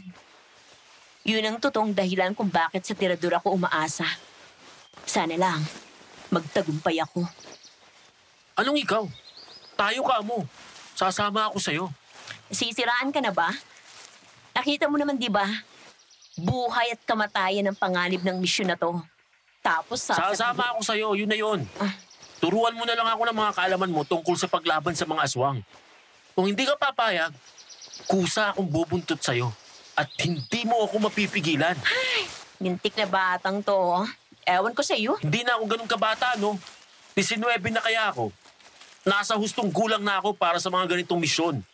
Pwede na nga ako para mag-asawa Ako, tigil-tigilan mo ha, Remo. 28 na ako. Matanda ako ng 9 na taon sa'yo. May sinabi ba akong ikaw? Pero kung sa bagay, pwede na rin. Maganda ka naman. Di na masama. Sira ulo. Oo nga pala. Ano nang gagawin natin ngayon? Hindi pa natin kayang tugisin ulit ang aswang Bumalik muna tayo sa inyo. Sabihin natin kina Tatay Yanong ang lahat. Tapos, kapag kaya ko na, aalis na ako. Siguro mga 2 o 3 araw mula ngayon. Ano nga alis ka? Tayo nga ang kulit mo. Magkasama tayong aalis sa ayaw at hindi. Magkasama nating tutugisin ang aswang na yon. Kuha mo? Oo na, sige na. Sabi mo Talagang ako pang makulit ngayon. Buwisit na to. Matapos makapagpahinga ay bumalik na ang dalawa sa baryo. Sinabi nila ang lahat kina Tatay Yanong. Pinuntahan ng mga taga-baryo ang talon. Nakita nga nila roon ang bangkay ni Manang Lena at ang kalansay ni Diday. Subalit wala na ang aswang. Bahid na lang ng mga dugo nito ang naiwan. Kaya naman alam ni Remo at Amira na hindi pa tapos ang kanilang misyon para tugisin ang halimaw. Simula nga po noon ay magkasama na silang dalawa sa kanilang layunin. Tinuruan ni Amira si Remo kung paano tugisin at kontrahin ang mga aswang. Sinanay naman ang binatang dalaga sa pakikipaglaban. Yun nga lang mapapahaba na masyado itong email ko kung isasama ko ang mismong pagkakataon kung paano nila nahanap at napatay ang aswang na si Apo Lungib. Kaya sa susunod ko na lang ipapadala ang karugtong. Ang karugtong ng kwento ng aking Lolo Remo at Lola Amira. Halos 2 taon na tayong pag-alakala may mga nakaharap na rin tayong mga aswang. Pero hindi naman sila yung pakay natin. Kailan kaya talaga natin mahahanap yung demonyong yun? Ay nako, dami mong reklamo. Ikaw naman tong nagpumilit na sumama sa akin eh. Sinabi ko na sa'yo, di ba? Hindi madali itong pagtugis na to.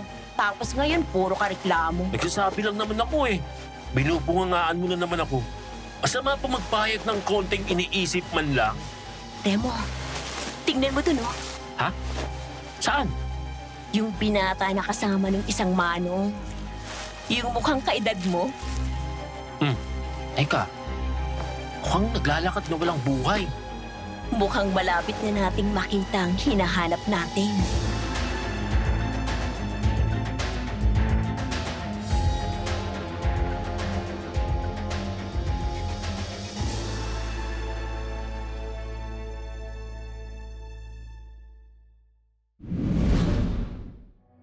Itago na lamang ninyo ako sa pangalang Bernadette, 33 years old, Tubong, Maynila, ngulit nakatira na ngayon sa Laguna.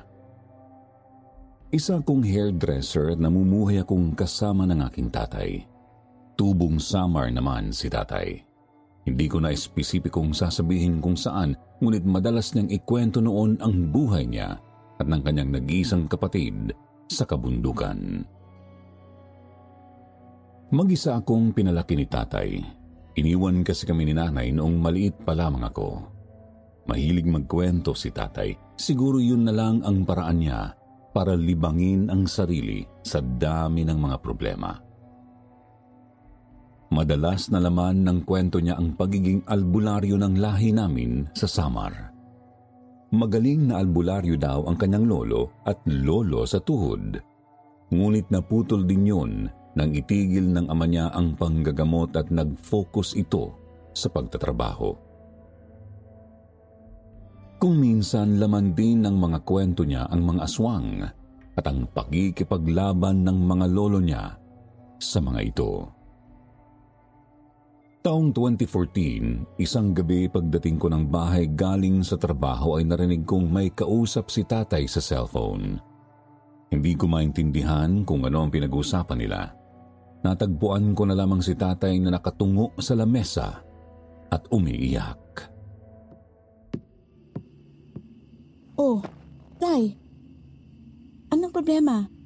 Bakit ho kayo umiiyak? May masakit ho ba sa inyo? Sino yung kausap niyo sa cellphone? Nariyan ka na pala. Wala naman anak. Hindi naman ako umiiyak. Napuwing lamang ako. Doon naman sa kausap ko si Tito Eugene mo pala yan.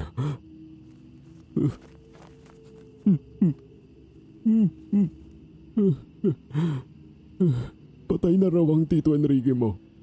At mamaya na ang simula ng burol. Ha? Nung nakaraang linggo lang kabiruan pa natin si Tito At saka, wala naman siyang sakit, hindi ba? Ano ang nangyari? Natagpuan daw itong patay sa may kakahuyan malapit sa baryo namin. Namumutla, walang dugo, at wakwak ang tiyan.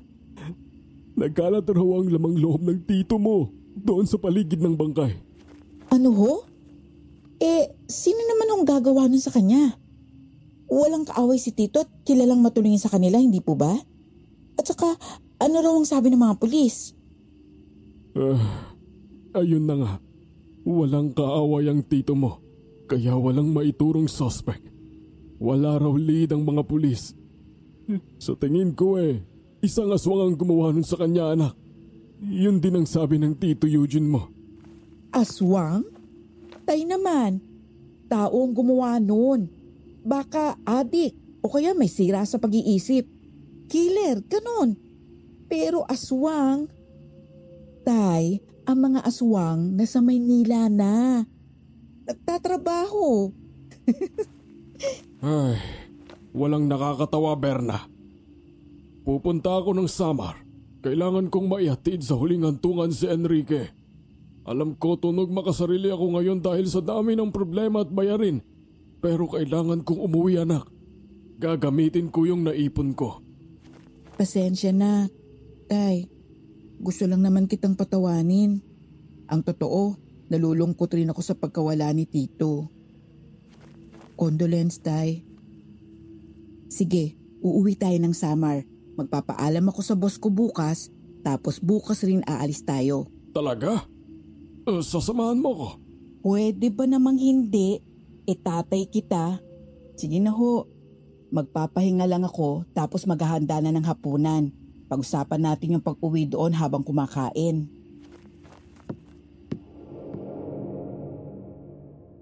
Matapos kong magpaalam sa boss ko ay bumiyahe kami ni tatay papuntang Samar. Ang totoo ay ayaw kong sumama sa kanya dahil sa trabaho ko. Subalit alam ko rin kung gaano kahalaga sa kanyang maihatid sa huling hantungan ang kanyang kapatid.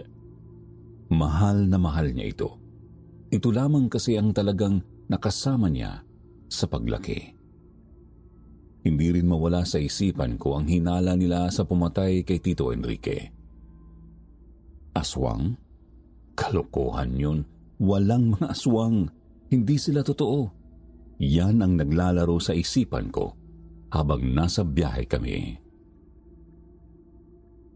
Matapos ang mahabang biyahe sa barko ay nakarating kami ng Kalbayog at mula doon bumiyahe naman kami papuntang bayan ng Santa Rita. 3:00 na ng hapon noon. Mula doon ay sumakay kami ng tricycle. Bumaba kami sa isang pataas na lugar. Hanggang doon na lamang daw ang tricycle at kailangan na naming maglakad mula roon. Tiningnan ko ang dadaanan namin at sa itsura pa lang noon mukhang hihikain na ako. Hinintay namin ang pinsan ni tatay na si Tito Eugene. Hindi naman nagtagal ay dumating ito kasama ng isa pang lalaki. Panganay na anak raw yun ng pinuno ng kanilang baryo. Sila ang nagdala ng mga gamit namin at nagsimula na kaming maglakad. Hindi naman ganoon katarik ang daan, sadyang makipot lang at kung hindi ka sanay, talagang mahihirapan ka. Tumawid kami ng isang ilog na may kalakasan ng agos at habang ginagawa namin yon ay nakaramdam ako ng kakaiba sa paligid. Tay, parang bumigat ang pakiramdam ko. Hindi po ako makahinga ng maayos. Bigla rin pong bumigat ang likuran ko. Naninibago ka lang siguro sa klima, anak. Hayaan mo at makakapag-adjust din yung katawan mo. Uminom ka muna ng tubig. Hindi, Tay. Parang may biglang sumampas sa likuran ko. Hindi ko may paliwanag. Tapos, pakiramdam ko. Napakaraming nakatingin sa atin. Natatakot ako. Baka pinagtripan ka ng mga elemento rito. Dayo ka kasi at bagong mukha rito. Sumalo ka ng tubig mula sa ilog gamit ang kamay mo at uminom. Hindi naman kailangan marami. Basta maipakita mong hindi ka narito para manira o manakit. Hindi ako naniniwala sa mga engkanto o mga elemento. Para sa akin, kalokohan lang ang lahat ng yun. Pero kakaiba talaga ang pakiramdam ko noon, kaya naman sumunod na lang ako sa sinabi niya. At hindi ko alam kung paano, ngunit gumaan ang pakiramdam ko. Subalit, ramdam ko pa rin ang mga matang tila nakatitig sa akin. Hindi ko naman napinansin yun. Nagpatuloy na lang kami sa paglalakad. Nang makalagpas kami sa ilog na yon ay nasilayan ko na ang unang bahay sa baryo. Yun na raw ang bahay ng tito ko. Ngunit malayo pa yon sa amin. Napakaliit noon kung titignan mula sa kinatatayuan ko ng mga oras na yon. Nagpatuloy kami sa paglalakad nang muling bumigat ang pakiramdam ko. Mas malala na ito noong una. Napakapit ako noon kay tatay at napapikit dahil biglang umikot ang aking paningin. Naduwal rin ako at ilang sandali pa hindi ko na napigilan ang masuka. Sinabi ni Tito Eugene na magpahinga muna kami. Baka raw naninibago ako sa lakaran at sa simoy ng hangin doon. Pero hindi. Malusog ako at hindi rin ganoon katarik ang tinatahak naming daan. Ano na namang problema, anak? Anong nararamdaman mo? Hihilo ako. Tay.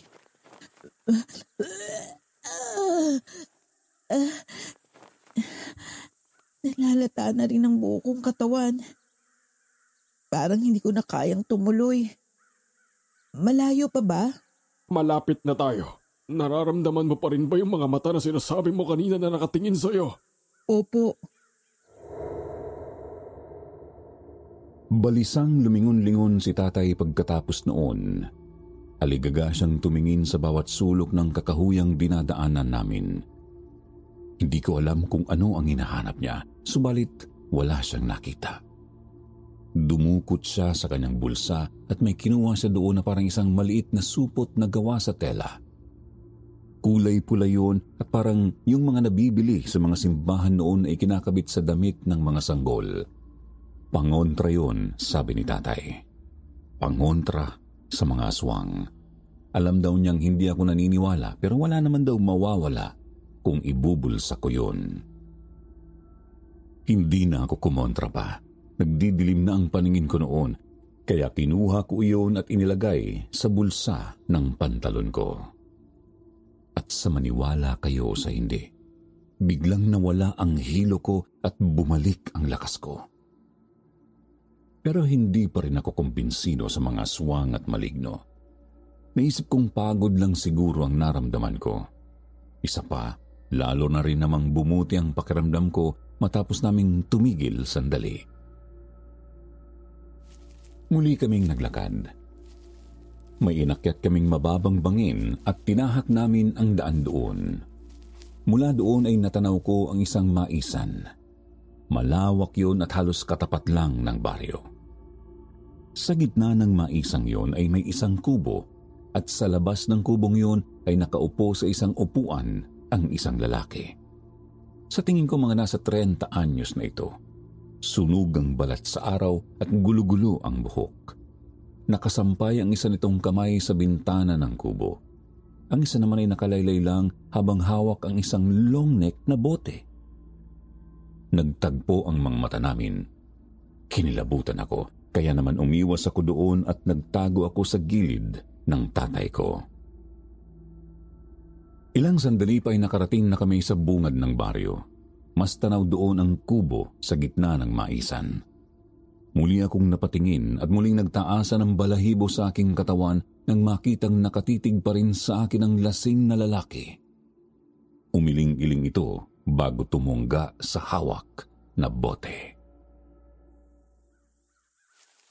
Tay, kilala po ba niyo yung lalaking yon? Yung nandun sa may kubo sa maisan. Grabe kasi makatitig, parang kakain ng tao. Nakakatakot naman pala rito. Hindi ko siya kilala. Napansin ko nga ang iba ang titig niya sa atin. Ang mabuti pa, huwag kang lalapit banda doon. Maliwanag ba? Naku, tay, asahan mo, hindi ako lalayo sa tabi niyo. Tinanong ni tatay ang pinsan niya tungkol sa lalaking nasa maisan. Bago lamang daw ito doon, wala pang 1 buwan. Yun daw ang pumalit na tagapagbantay sa maisan matapos pumunta ng may-ari noon sa Tacloban para magpagamot. Mula raw nang dumating doon iyon ay palagi na itong lasing sa lambanog. At magmula rin daw noong dumating ito ay nagsimula na ang mga karumal-dumal at kahindik-hindik na mga krimen sa baryo. Pati na sa mga karatig lugar. Tinanong ko kung ano ang ibig nilang sabihin. Pero nang sasagot na sana ang tito ko ay isang may edad ng babae ang lumapit sa amin. Mayroon itong mahaba, umaalon at itim na buhok. Puting-puti ang kanyang suot na mahabang bestita. May kasama itong 2 kadalagahan na mukhang mga utusan nito. Maligayang pagdating dito sa aming baryo. Ako nga pala si Dina, ang manggagamot dito sa aming lugar. Maaari niyo akong tawaging Aling Dina o Ate Dina, kung anong gusto niyo. Kapatid ako ni Enrique. Ako si Carlos. At kasama ko ang anak kong si Bernadette.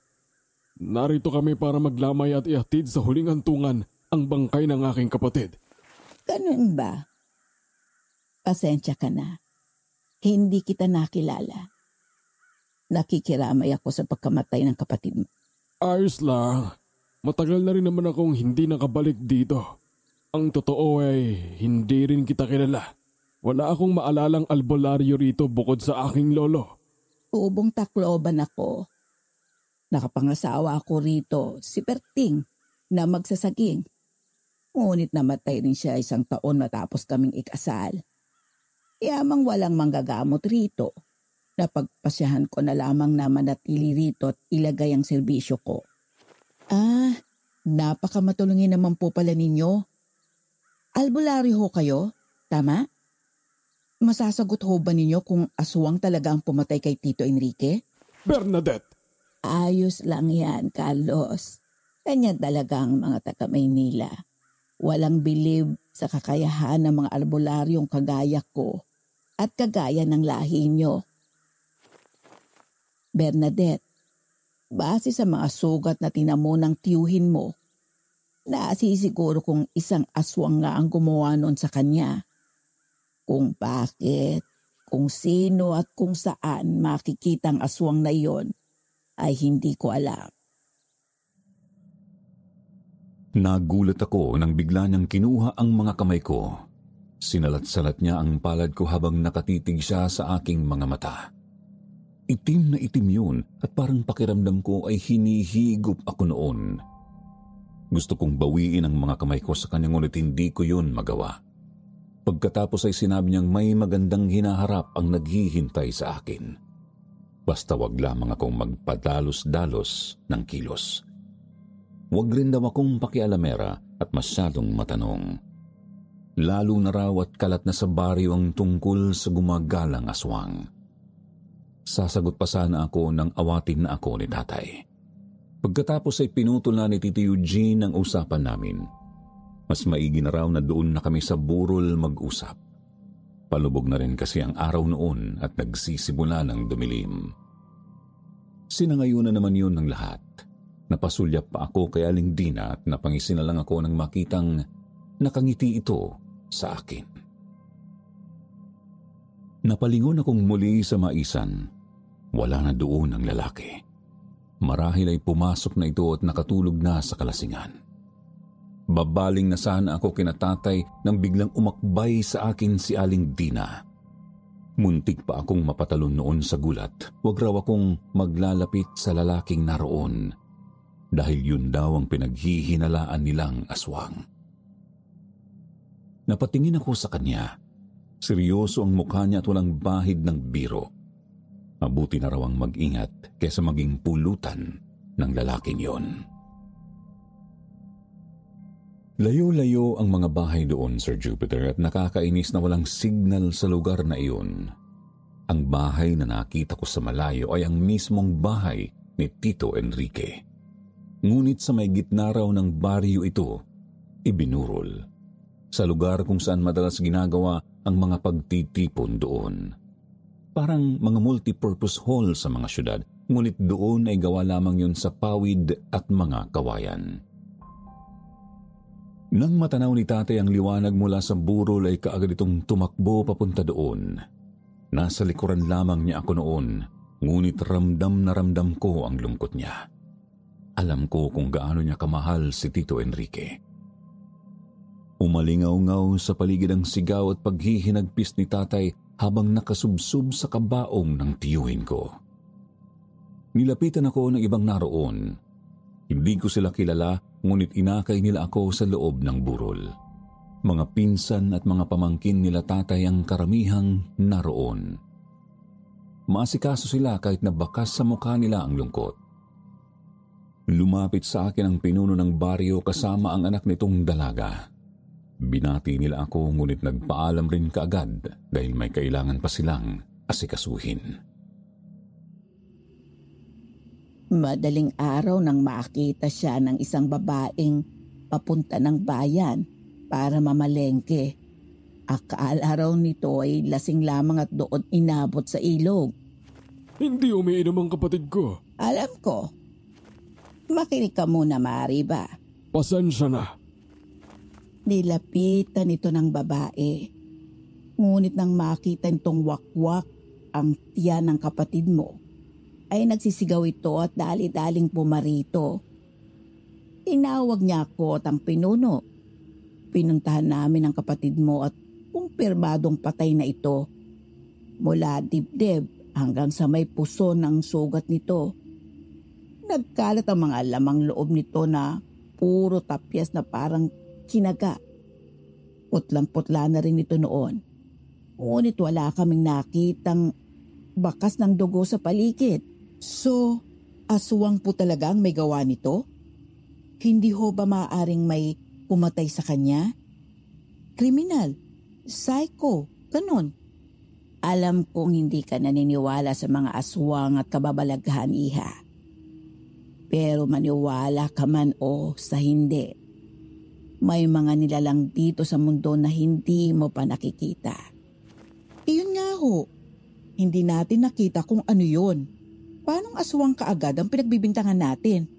Bakit hindi muna tayo humanap ng lohikal na paliwanag dito? Tumigil ka na, Bernadette. Pero, Tay, paanong... Tumigil ka na. Wala kang ideya sa nangyayari dito. Nakita kong nag-iba ang mukha ni tatay. Nanlalaki ang mga mata nito at butil-butil ang pawis sa noo habang nakatuon ang mga mata sa lupa. Bigla siyang tumayo. Dali-dali niya akong hinila palayo sa burol at dinala sa bahay ni Tito Enrique. Susunod sana si Tito Eugene para dalhin ang mga gamit namin, ngunit pinigilan niya ito. Kinuha ni tatay ang mga bag at siya mismo ang nagdala ng mga iyon papunta sa bahay ng namayapa kong tito. Walang ikalawang palapag, ngunit sakto lamang ang lawak ng bahay na iyon. Halos gawa ang lahat sa kawayan. May sala at 2 kwarto. Sa sala ay tanaw na tanaw ang maisan, ngunit napanganga ako nang makakita ng iba't ibang mga medalyong nakasabit sa dingding. May mga kwintas na yari sa lubid at may palawit na mga bato. Mayroon ding 3 buntot pagi at pinatulis na kawayan na nakasabit sa likod ng pinto. Pero hindi ko na pinansin ang mga yon. Naisip kong tipikal lang yon sa mga bahay sa probinsya. Kaagad kong binalingan si tatay. Nagulat rin ako sa biglang paghila niya sa akin at maging ang ilang naroon ay nabigla sa ginawa niya. May problema ba, Tay? Hindi dapat kita dinala sa lugar na ito, Berna. Patawarin mo ko. Hindi ko kayo maintindihan, Tay. At saka akong may gustong sumama. Wala ho kayong dapat ipagpaumahin sa akin. Teka, naniniwala ho ba kayo kay Aling Dina? Tay, imposibleng aswang ang pumatay kay Tito. Paimbestigahan natin to. Noong mga bata kami, 3 pamilya ang muntigang ubusin ng isang tiktik dito sa baryo. Tik-tik? Oo, tik-tik. Mga uri ng aswang na mahilig sa mga sanggol. Subalit kung walang sanggol, ay kahit laman loob ng mga tao ay ayos na sa kanila. Mayroon silang maahabang mga dila na nagagamit nila sa pagsipsip ng dugo. Kaya nilang papayatin ang mga katawan nila para mapabilis ang kanilang kilos, depende sa sitwasyon. Pero ang hirap naman po kasing paniwalaan yan. Kahit nga, mga pulis magdadalawang isip eh. Sinabi ko, hindi ba? 3 pamilya ang muntikang ubusin ng isang tik-tik dito. Itatanong mo kung nakita ko. Oo, nakita namin ni Enrique dahil naroon kami nang patahin ng lolo namin ang halimaw na yon. Kaya hindi na malayong maulit ang mga pangyayaring yon. Natulala na lamang ako sa sinabing yun ni tatay. Paano ko pa kokontrahin ang isang bagay na nakita di umano ng 2 niyang mga mata? Matapos yun ay sinabi ni tatay na aalis kami kaagad matapos lang mailibing si Tito Enrique. Mga 2 araw pa yon. Hindi raw kami pwedeng magtagal doon at muli niyang idiniin sa akin na huwag matigas ang ulo ko. Ayos lang daw na huwag akong maniwala basta sumunod ako sa mga ibibilin niya. Hindi ko raw kakayanin ang magiging resulta ng katigasan ng ulo ko doon kung sakali. Noong gabing yun ay nakaramdam ako ng labis na pagod. Kaya naman nang inaya niya akong bumalik sa burol ay sinabi kong doon muna ako sa bahay at magpapahinga. Tiningnan niya ako noon at nagbuntong hininga. Pero pumayag rin naman siya. Basta raw sa oras na may maramdaman akong kakaiba o nakakatakot, sumigaw lang ako para humingi ng saklolo. Sumilip ako sa bintanang katabi ng pinto. Tanaw naman mula doon ang burulan at madali ko lang din naman siyang matatawag. Ipinangako ko rin na ilalak ko ang mga pintuan. Matapos 3 beses na magbilin na mag-ingat ay lumabas na si tatay. At nang masiguro kong nakalayo na siya ay kaagad ko nang isinara ang pinto. May kuryente naman sa baryong yun. Yun nga lang daw kung minsan ay nawawala. Kaya naman hindi ko iwinawalay sa akin ang flashlight at posporo na nakita ko doon sa bahay. Mahirap na at baka biglang mamatay ang ilaw at wala akong makita. Umupo ako sa isang upuang gawa sa kawayan. Iniunat ko ang aking likuran at hindi ko namalayan na nakatulog na pala ako doon. Pagdilat ko ng mga mata ay kadiliman ang una kong nakita. Kaagad na kumabog ang dibdib ko noon, Sir Jupiter. Kinapakapa ko ang flashlight na nasa tabi ko lang noon. Ngunit sa halip na makuha ay nahulog ko ito sa sahig. Dali-dali akong lumuhod para kunin yun. Napakadilim doon kaya wala akong nagawa kung hindi ang kapakapain ang lugar kung saan nahulog ang flashlight. Nang biglang maramdaman kong may humawak sa aking kanang kamay. Magaspang at parang basa ang kamay na yun. Ramdam ko rin ang matutulis nitong mga kuko. Mabilis kong inagaw ang kamay ko mula doon at napatili ako ng ubod ng lakas dahilan para mapasugod si tatay sa bahay kasama si Tito Eugene. Doon ko na napansin na bukas ang bintanang nakatapat sa maisan at sa gitna ng pagkataranta namin ay may kung anong tumakbo sa bintanang yon at tumalon palabas ng bahay. Muli akong napasigaw. Dali-daling tumakbo ang pinsan ni tatay para habulin at tingnan kung ano yun, subalit wala itong inabutan. Napahawak ako sa aking kamay at napanguwi ako ng maramdamang mahapdi yun. Tinutukan ako ni tatay ng flashlight at nanlaki ang mga mata namin nang makitang may 2 mahabang hiwa ako doon. Kinakapa ko po yung flashlight. Nilaglag kasi. Tapos, bigla nilang may humawak sa kamay ko. Sinabi ko na nga ba at hindi dapat kita iniwan? Lintik na yon. Kinukursunada ka pa talaga? Aswang yun? Sa tingin mo? Hindi ko po alam. May hayop ba o kriminal na makakagawa ng nakita mo? Wala po. Yun naman pala eh. Magmula ngayon, magdoble ingat tayo. Sandali nga at titingnan ko ang problema ng kuryente. May ilaw naman kasi sa burulan eh. Tiningnan ni tatay ang naging problema ng kuryente. Natanggal pala sa pagkakakabit ang isang wire na nakadugtong sa kapitbahay. Inayos niya yun at sinamahan ako sa sala. Sinabihan na lamang niya ang pinsan na bukas na siya babalik sa burol dahil hindi ako maiwang mag-isa. Hinugasan niya ang mga sugat ko. Hindi naman yun malalim at mabilis ring tumigil ang pagdurugo.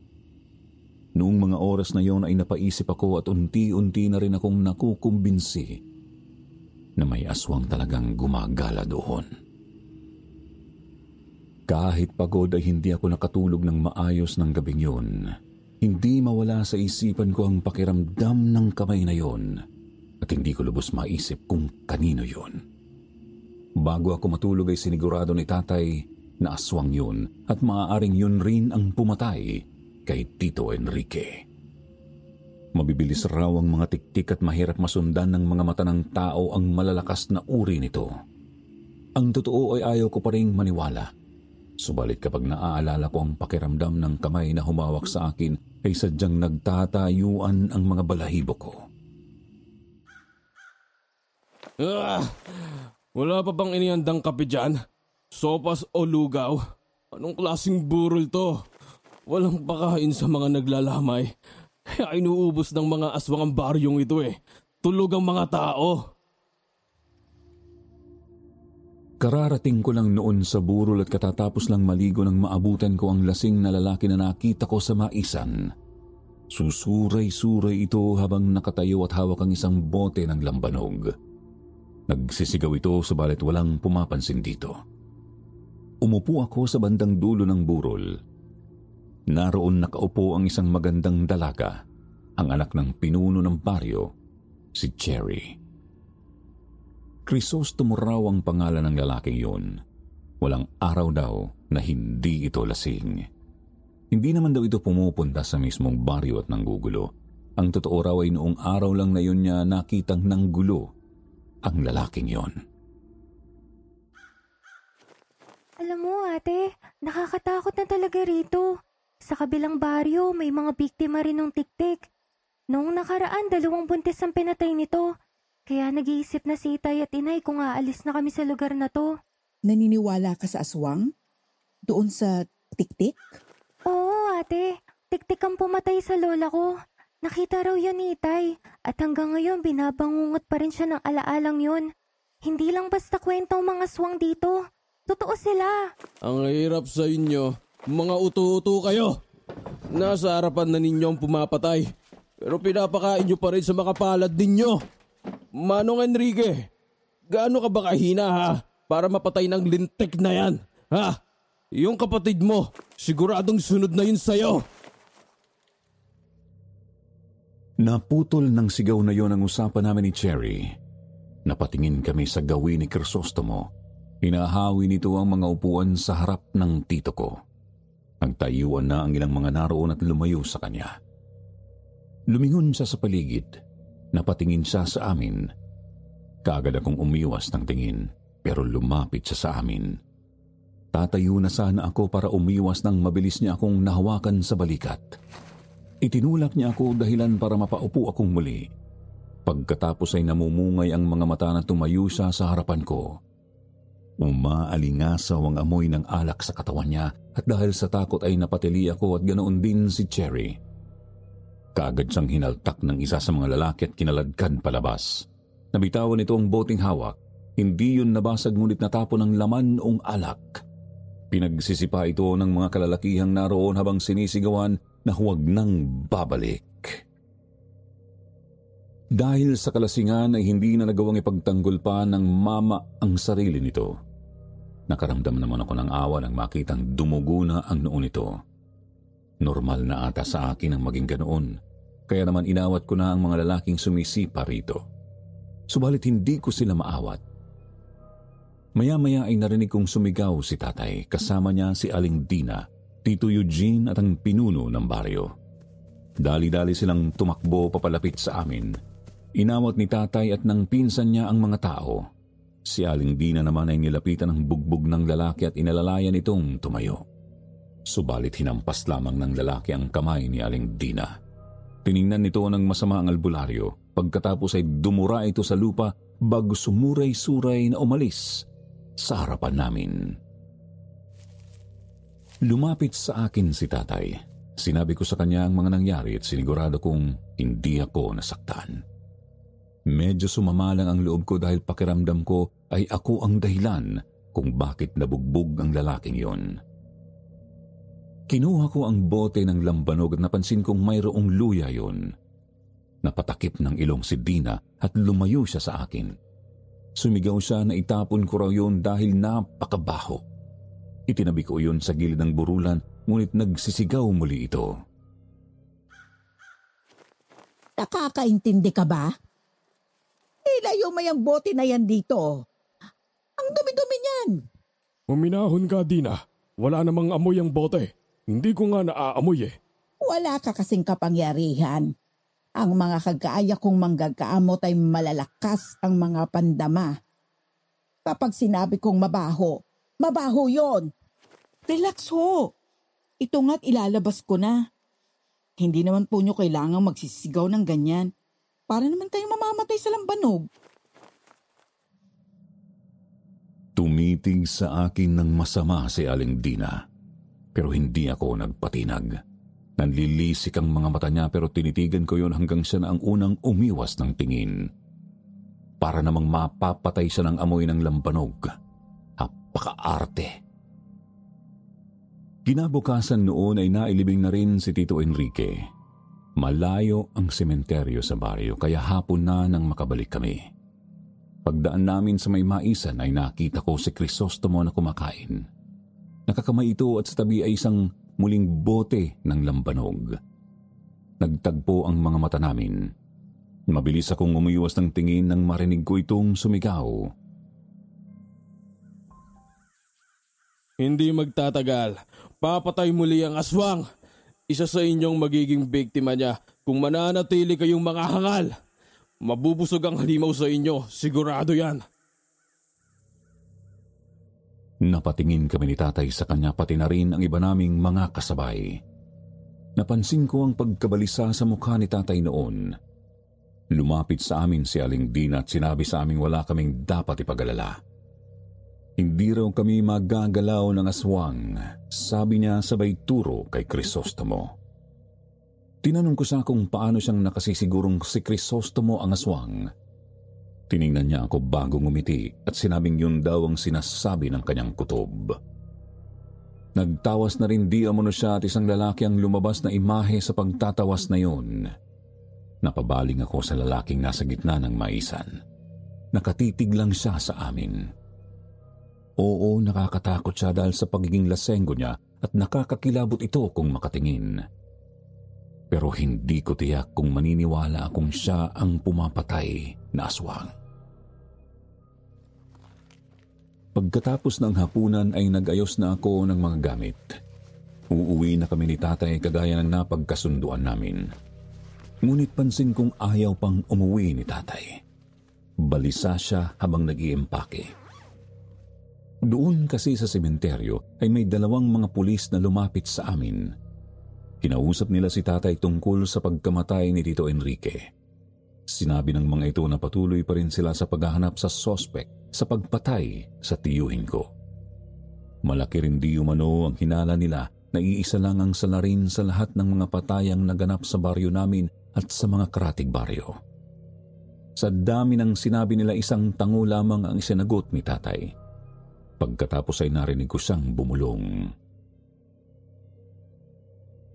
Hindi niyo mahuhuli ang pumatay sa kapatid ko dahil hindi niyo kayang humuli ng aswang.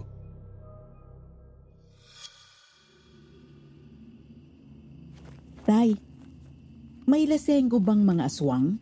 Hindi ko alam. Bakit mo natanong? Sa lambanog na may luya.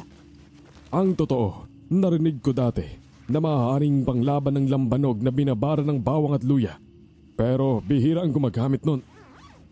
Teka, naitanong mo ba yan dahil doon sa lalaking si Crisostomo? Oo, tingin ko kasi hindi siya ang aswang. Naniniwala ka ng may aswang? Hindi ko po alam. Ang totoo, sa tingin ko hindi rin si Crisostomo ang aswang. Madalas malihim ang mga aswang, subalit siya ay hindi. Mabilis rin gumaling ang sugat at pinsala ng isang aswang. Ngunit bakas pa rin sa kanyang mukha ang bugbog na natamo niya noong nakaraan. Pero kahit ganon, kailangan pa rin nating mag-ingat sa kanya. Hindi natin siya kilala. Nagpatuloy kami sa aming ginagawa at habang nag-iimpake ay narinig kong naduwal si tatay. Napatingin ako sa kanya. Dali-dali siyang tumayo habang nakasapo sa bibig ang 2 kamay. Tumakbo siya sa lababo at doon ay walang humpay siyang nagsuka.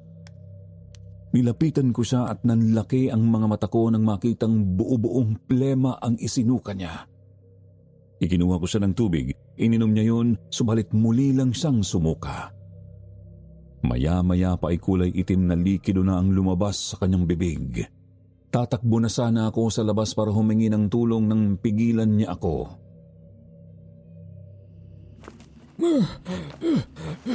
Huwag kang lalabas. Dito ka lang. Pero, Tay, kailangan niya ng tulong. Sa oras na lumabas ka, pupuntahan ako ng aswang. Baka hindi mo na ako maabutang buhay dito. Ano pong ibig niyong sabihin? Sumpa ito ng aswang, anak. Hindi ko alam kung paano at saan ito nakuha. Pero paraan ito ng aswang para pahinain at madaling makuha ang kanilang mga biktima. Kaya pakiusap, dito ka lang, huwag mo akong iiwan. Sige po, dito lang ako. Dahan-dahang naglakad si tatay palayo ng lababo. Kinuha niya ang isang medalyon na nakasabit sa dingding sa sala. Maliit yun at kulay itim. Hinawakan niya iyon ng mahigpit at napansin kong unti-unti na siyang bumuti. Umayos na ang kanyang paghinga, ngunit sinabi niyang nanghihina pa rin siya. Hindi naman daw niya kasi alam kung paano gamitin ang mga medalyon na naroon. Kailangan daw ng mga iyon ng orasyon para maging ganap na mga pangontra. Sasagot na sana ako sa kanya at sasabihing doktor ang kailangan niya nang biglang may kumatok sa pintuan namin. Binuksan ko yun at tumambad sa akin si Aling Dina. Mayroon itong dalang inihaw na tilapia. Bakit ho? Anong may paglilingkod namin? Nagluto lang ako ng kaunting ulam. Naisip kong dalhan kayo. Baka wala na kasi kayong oras para magluto. Teka, parang balisa ka ata. May problema ba? Sumama po kasi ang pakiramdam ni tatay. May nakain po atang hindi maganda. Ako ho ang nag-aasikaso. Dina, ikaw ba yan? Tingnan mo nga ako at tulungan. Ang sakit ng tiyan ko at panay ang suka ko eh. Nako, Carlos, anong nangyari? Nausog ka ng isang aswang. Anong hindi ko naramdaman ng aswang na gumawa sa iyo niyan? Marahil ay doon mo yan nakuha sa sementeryo. O kaya ay nung dumaan tayo doon sa maisan kanina. Hindi ko alam. Ang mahalaga, tulungan mo muna ako. Sige, hiintayin mo ko. Ikaw naman, Bernadette. Magpakulo ka ng tubig sa kaldero. Kailangan natin yon. Daling-daling umalis ito at pagbalik ay may dala na itong mga dahon. Dinikdik niya ang mga iba sa mga yon sa mismong bahay namin. Inihalo niya sa pinakuluan kong tubig ang ilan sa mga dahon. Hindi ko alam kung anong klase ng mga dahon ng mga yon. Ngunit sinabi ni tatay na mga halamang gamot daw ang mga yon na gamot sa pagsusuka, pagkahilo at panghihina. Kaya naman hindi na ako nagsalita pa. Pinaghalo ni Aling Dina ang mga iyon sa isang bote. Inalog niya yon at saka pinuno ang kalahati ng isang baso. Nilagyan niya yon ng malinis na tubig at saka iniabot kay tatay. Yun daw ang ipainom ko rito 3 beses sa isang araw hanggang sa tuluyang bumuti ang lagay nito. Nagpasalamat si tatay. Nagpaalam na siya at palabas na ng bahay nang bigla ko siyang pinigilan. Ano ho ba talagang sakit ni tatay? Dadalhin ko na lang po siya sa doktor para malunasan kaagad. Malamang nasabi na sa iyo ng tatay mo. Hindi pangkaraniwang sakit ang tumama sa kanya. Ipainom mo lang ang ginawa kong gamot. Yun lang ang makakatulong sa kanya sa ngayon. Matapos yun ay nagpaalam na siya ng tuluyan. Sinabi naman ni tatay na matulog na lang kami at masyado nang lumalim ang gabi. Kung bubuti raw ang pakiramdam niya, bukas tutuloy na kami sa pag-uwi. Subalit, tila naging bangungot ang gabing yon. Bandang 2:00 ng madaling araw nang maalimpungatan ako nang dahil sa isang kaluskos. Kinuha ko ang cellphone ko, subalit patay iyon. Hindi ko maalala kung nalobat ba yun o ano. Umupo ako. Napabaling ako sa bintana at napansin kong hindi yun nakalak. Kaya mabilis akong kumilos para ilak yun. Nang makarinig ako ng parang biglang tumalon sa bubungan, napatingala ako at nang hilakbot ako nang makarinig ako ng mababa at garalgal na pag-ungol. Hindi ko mawari kung aso yun o ano. Ngunit sigurado akong nasa bubungan namin ang kung anumang nilalang na yon. Maya-maya ay narinig kong parang may kung anong matalasang kumakaskas sa bubong ng bahay. Napangiwi ako sa nakakangilong tunog. Tinakpan ko ang aking mga tenga nang biglang marinig ko si tatay na nagsisisigaw. Dali-dali kong dinampot ang flashlight. Tumakbo ako sa kwarto kung nasaan siya. Pinindot ko ang switch ng ilaw ngunit walang kuryente. Nadatnan ko si tatay na namimilipit sa sakit. Nagsisisigaw siya na parang napapaso. Hinawakan ko siya ngunit napabitaw rin ako dahil sa sobrang init ng kanyang katawan. Patakbo na ako para kumuha ng tubig at bimpo nang makarinig ako ng halakhak mula sa itaas. Napatingala ako at muling sumigaw si tatay. Kunin mo ang buntot pagi sa likod ng pinto. Dalihan mo! Ano mga oras ay papasok na ang halimaw rito? Pero tay, baka pag iniwan ko kayo... Sundin mo na lang akong bata ka. Kung hindi, pareho tayong papatayin ng aswang sa labas kapag hindi ka nakinig. Bilis! Habang kinakaya ko pa ang sakit na ito.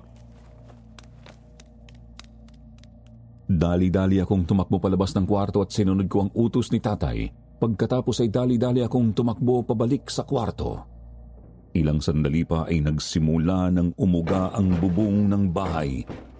Parang binabaklas na iyon ng halimaw na nasa itaas. Kinain na ako ng takot ng mga oras na iyon, Sir Jupiter. Tumulo ang luha sa aking mga mata at nanginig ang buo kong katawan. Nagsisigaw lalo si tatay. Tumirik na ang kanyang mga mata nang makarinig ako ng malakas na sitsit mula sa labas. Galing yun sa direksyon ng maisan. Narinig kong tumalo ng kung anong nasa bubungan namin pababa. May mga yabag akong narinig na tila tumatakbo at hindi nagtagal ay lumayo ang mga yabag na yon hanggang sa hindi ko na narinig ang mga ito. Kumalma na rin si tatay. Nakatingin siya sa akin habang hinahabol ang paghinga. Inutusan niya akong kumuha ng gamot na ginawa ni Dina at ginawa ko naman yun. Kumalma naman siya pagkatapos noon. Nakatulog siya, ngunit ako dahil sa takot ay nanatiling gising hanggang sa tumilaok na ang mga manok.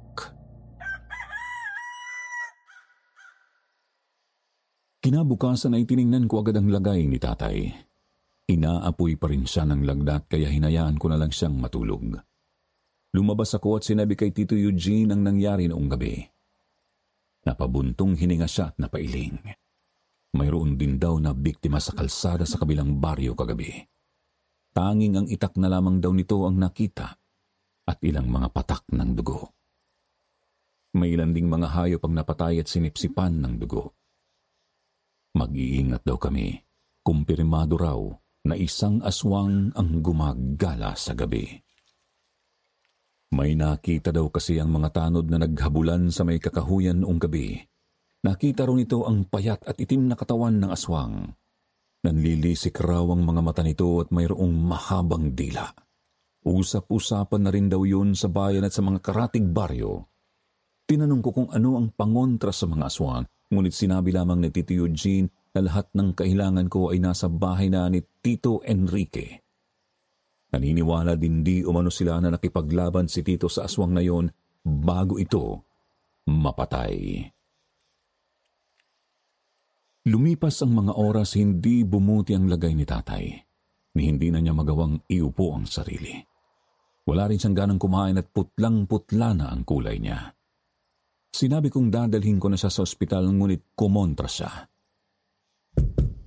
Eksakto, biglang kumatok si Aling Dina. Sumilip ito at pinapasok ko na lamang. May dala itong inihaw na isda. Inilapag nito ang dala at kinumusta si tatay. Sinabi kong hindi pa rin mabuti ang lagay nito. Nakiusap na rin ako sa kanya na tulungan ang tatay ko, ngunit sinabi niyang wala naman daw sakit si tatay bukod sa sumpa ng aswang. Sapat na raw ang binigay niyang mga halamang gamot. Sinabi ko sa kanya ang nangyari noong gabi at napakunot noo ako nang mapansing wala siyang naging reaksyon doon. Normal na raw ang krimen sa lugar. Pero wag daw akong mag-alala. Abala na raw ang lahat sa pagtugis sa aswang.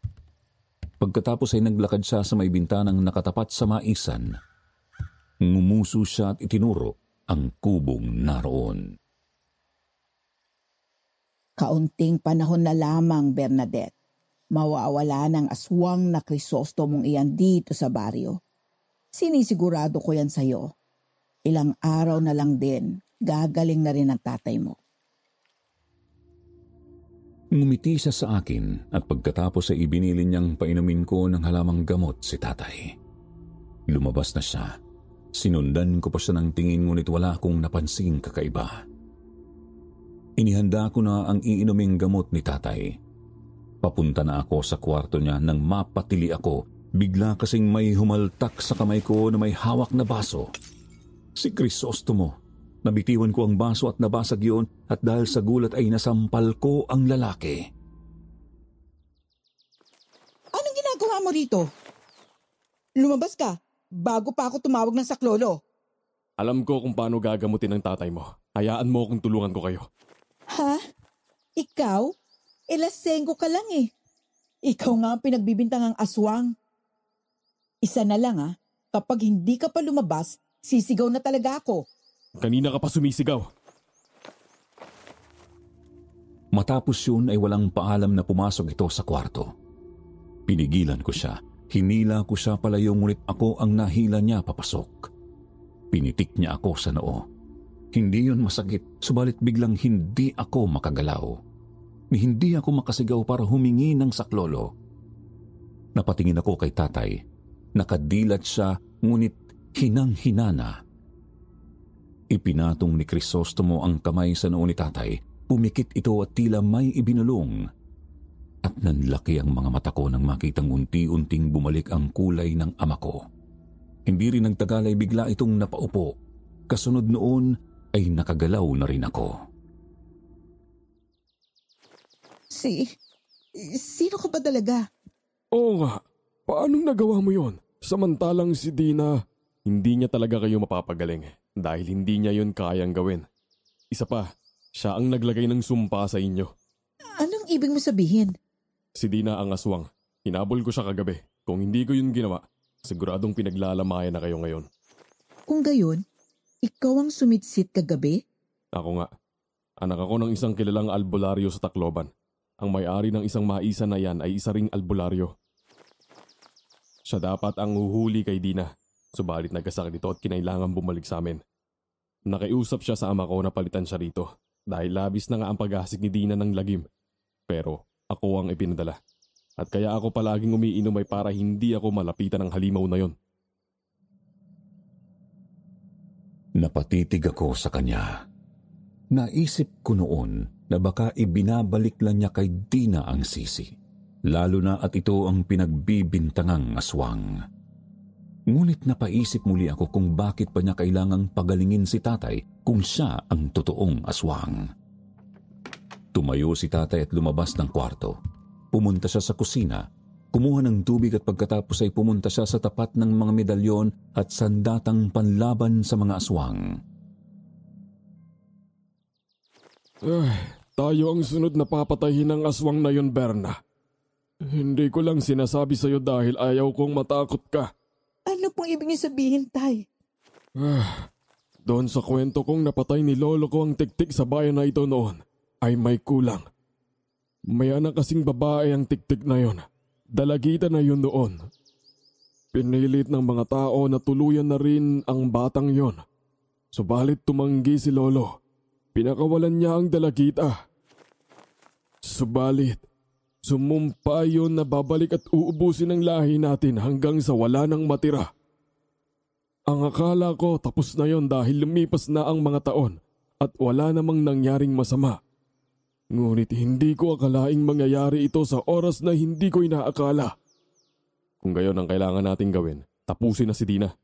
Bakit hindi mo rin sa amin sinabi kaagad?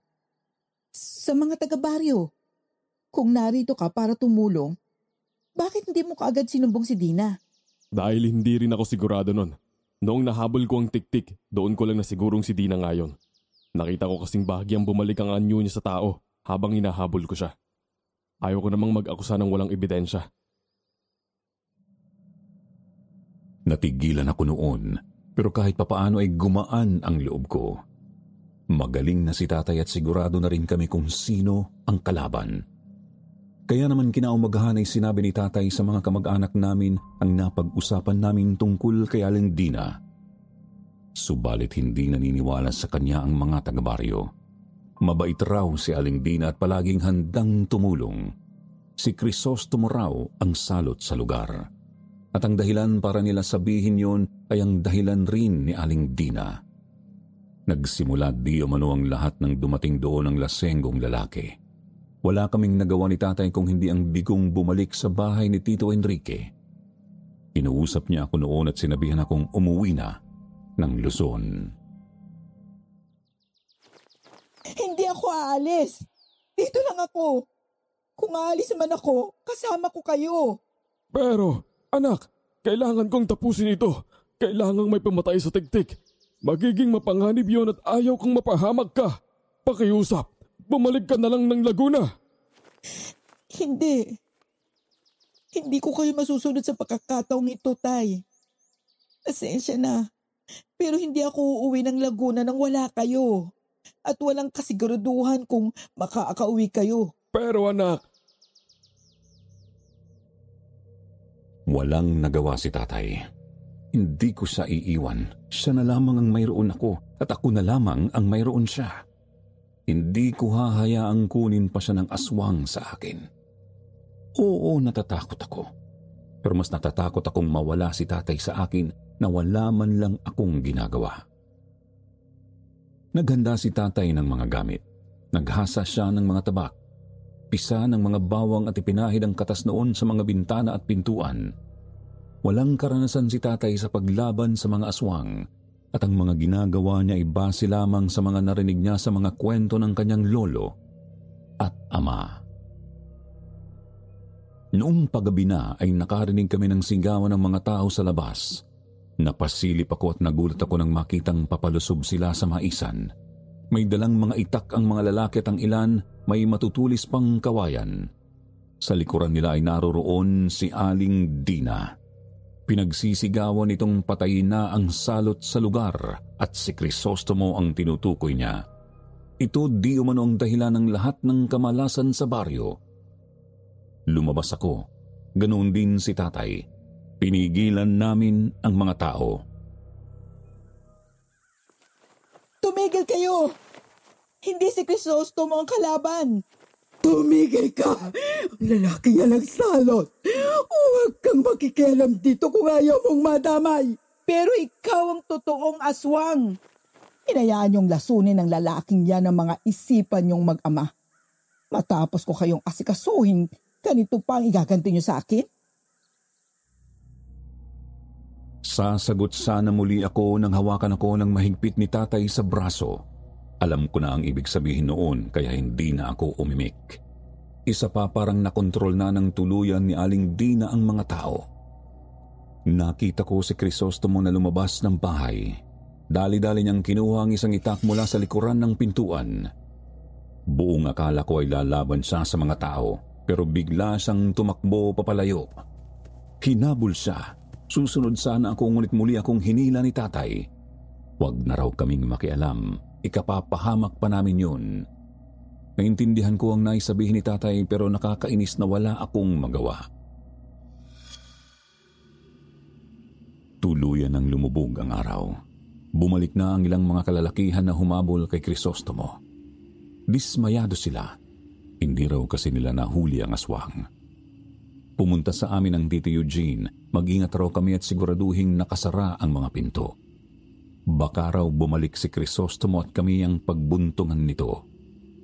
Sinabi kong hindi si Crisostomo ang aswang, ngunit binulyawan lamang niya ako at sinabihang makinig. Tiningnan ko si tatay ngunit hindi siya kumibo. Pagkaalis ni Tito Eugene ay tinanong ko siya kung ano ang balak niya, ngunit umiling lamang siya at sinabing pauuwiin na niya ako sa Laguna. Akmang tututol na ako nang biglang may kumatok sa pinto. Sinilip ko muna sa siwang kung sino yun at binuksan ko nang makitang si Cherry yun. May dala siyang ulam. Ipinapadala raw ng kanyang ama sa amin. Kinuha ko yun at pinapasok siya. Tamang-tama at hindi pa kami naghahapunan ni tatay noon. Kaya naman inihanda ko ang hapagkainan at inaya ko na rin si Cherry na kumain kasama namin. Nasabi niyang tutol ang ama niya sa ginawa ng mga taga-baryo. Subalit wala rin daw itong nagawa nang si Aling Dina na ang nagsalita. Ayaw raw ng ama niya ng karahasan, kaya nagtaka siya nang ito pa ang nanguna sa paghabol. At nang makauwi raw ito ay tila wala sa sarili at hindi alam ang nangyari. Sinabi namin ni tatay kung sino talaga si Dina. Napasimangot siya sa takot. ngunit hindi na raw bago sa kanya ang balitang yon. Madalas din daw kasi iyong sabihin ni Tito Enrique bago ito mapatay. Naaawa rin daw siya sa nangyari kay Crisostomo. Napasarap ang kwentuhan namin. Sinabi niya sa akin ang lahat ng kakaibang nakikita niya sa baryo. Hindi niya raw alam kung bakit, subalit magaan ang loob niya sa akin. Pakiramdam daw niya ay matagal na niya akong kilala. Ngunit sigurado naman akong hindi, dahil yun ang unang beses kong mapadpad sa lugar na yon. Dahil sa sarap ng kwentuhan ay hindi na namin napansin ang oras. Kinuha ko ang cellphone ko sa kwarto. 10:00 na pala ng gabi. Nagpaalam na si Cherry na uuwi na. Ihahatid na sana siya ni tatay nang biglang namatay ang ilaw. Biglang nilamon ng dilim ang buong bahay. Sumilip ako sa bintana at napansin kong walang ilaw ang buong baryo. Subalit dahil malalim naman na ang gabi, wala nang nagising ng dahil doon. Nagsindi si tatay ng gasera nang biglang may kumalabog sa bubungan ng bahay. Para iyong kulog sa lakas at napatili noon si Cherry. Pagkatapos ay nakarinig kami ng hagikik na di kalaunan ay naging parang ungol ng aso. Kaagad kong isinara ang mga bintana. Isasara ko na sana ang pinto nang biglang may tumulak doon ng malakas. Sa lakas noon ay tumalsik ako. Tumakbo si tatay para isara ang pinto ngunit kagaya ko ay tumilapon din siya palayo. Patayo na ako nang biglang tumili si Cherry at pagharap ko ay tumambad sa amin ang isang kahindik-hindik na nilalang. Payat ito, hukot at nangingitim ang balat. Halos matakpan na ng mahaba nitong buhok ang kabuuan ng mukha nito, ngunit kitang-kita ang nanlilisik at itim na itim nitong mga mata. Mahaba ang mga daliri nito na mayroong matatalas na kuko. Nang dahil sa takot biglang nahimatay si Cherry. Tutulungan ko sana siya nang maramdaman kong palusog na sa akin ang halimaw. Umiwas ako at napunta ako sa may bintana kung saan tanawang maisan. Humalakhak ang halimaw at dahan-dahang naglakad papalapit sa akin. Pagkatapos ay nakitaan kong humaba ang dila nito na tila naging isang latigo. Napalunok ako. Pakiramdam ko ay lalabas na sa aking dibdib ang puso ko. Gusto kong tumakbo subalit natalo na ng takot ang aking mga binti. Umungol ng malakas ang halimaw. Itatarak na sana nito sa akin ang matatalas nitong kuko nang marinig ko si tatay na sumigaw. Pagkatapos ay isang kawayan ang tumagos sa tiyan ng halimaw. Tumalsik pa sa akin ang itim nitong dugo. Natigilan ito. Akala ko ay yun na ang katapusan ng engkwentrong yun. Subalit biglang ngumisi ang halimaw. Hinugot nito ang kawayang nakatarak sa tiyan at mabilis itong umikot. Narinig kong humampas ang kawayan yon sa kung ano at napasigaw na lamang ako nang makitang nakahandusay na sa sahig ang tatay ko. Duguan ang kanyang ulo at pagkatapos ay nahulog sa sahig ang kawayang nabali sa gitna. Anak! Tumakbo ka na! Diligtas mo na ang sarili mo! Hindi. Hindi kita iiwan, tay. Pakiusap! Makinig ka sa akin! Tumakbo ka na! Humalakhak muli ang aswang. Humarap ito kay tatay. Itinaas na nito ang kanyang kamay at handa ng undayan ng saksak si tatay nang bigla akong sumigaw. Sinabi kong kilala ko siya at kapag nabuhay ako ay isusuplong ko siya sa mga pulis at sa mga taong bayan. Napalingon siya sa akin. Umuusok ang kanyang bibig at nalilisik ang mga mata. Nanginig ang mga tuhod ko, ngunit pinilit kong tumayo. Nanginig ang mga kamay ko, subalit mabilisan ko pa rin nabuksan ang bintana. Akmang lulusob na siya nang buksan ko yon at dali-dali akong tumalon palabas. Gumulong ako. Tumama ang ulo ko sa isang matigas na bagay, subalit pinilit ko pa rin makatayo. Nagsimula ng tumulo ang mga luha mula sa aking mga mata. Nanlalabo ang aking paningin, subalit kailangan kong tumakbo. Kailangan kong mabuhay. Kailangan ko pang balikan si tatay. Tumakbo ako sa maisan. Nagtago ako sa nagtataas ang mga mais, subalit hindi nagtagal ay naramdaman kong may humahabol na sa akin. Nagpatuloy ako sa pagtakbo nang biglang may humaltak sa buhok ko. Napasigaw ako sa sakit. Natumba ako subalit tumayo akong muli para tumakbo. Nang tumalon sa harapan ko ang halimaw, natigilan ako habang nakatitig sa nilalang na iyon.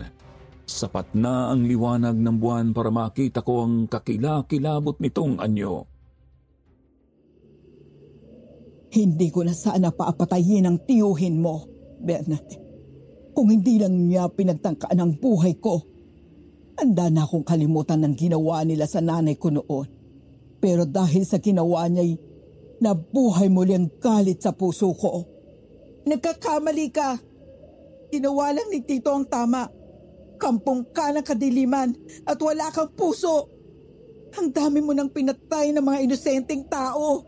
Hindi ko rin ginustong maging ganito. Kailangan ko ring mabuhay. Kaya ako pumapatay at kumakain ng tao para mabuhay. Pero walang puwang sa mundong ito ang mga kagaya mo. Ang mga kagaya mo ang salot. Halimaw ka! Umatungal ng malakas ang halimaw. Umusok ang bibig nito at nanlisik ang mga mata. Pagkatapos ay mabilis itong lumusob sa akin.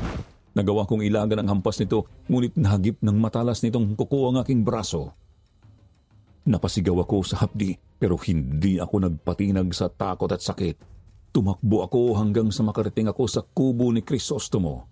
Pumasok ako doon. Naghanap ako ng maaaring magamit na sandata, subalit isang maliit na kutsilyo lamang ang naroon. Ikaw ang tatanggalan ko ng puwang sa mundong ito, Bernadette. Ikaw at ang pamilya mong albularyo. Ubusin ko kayo.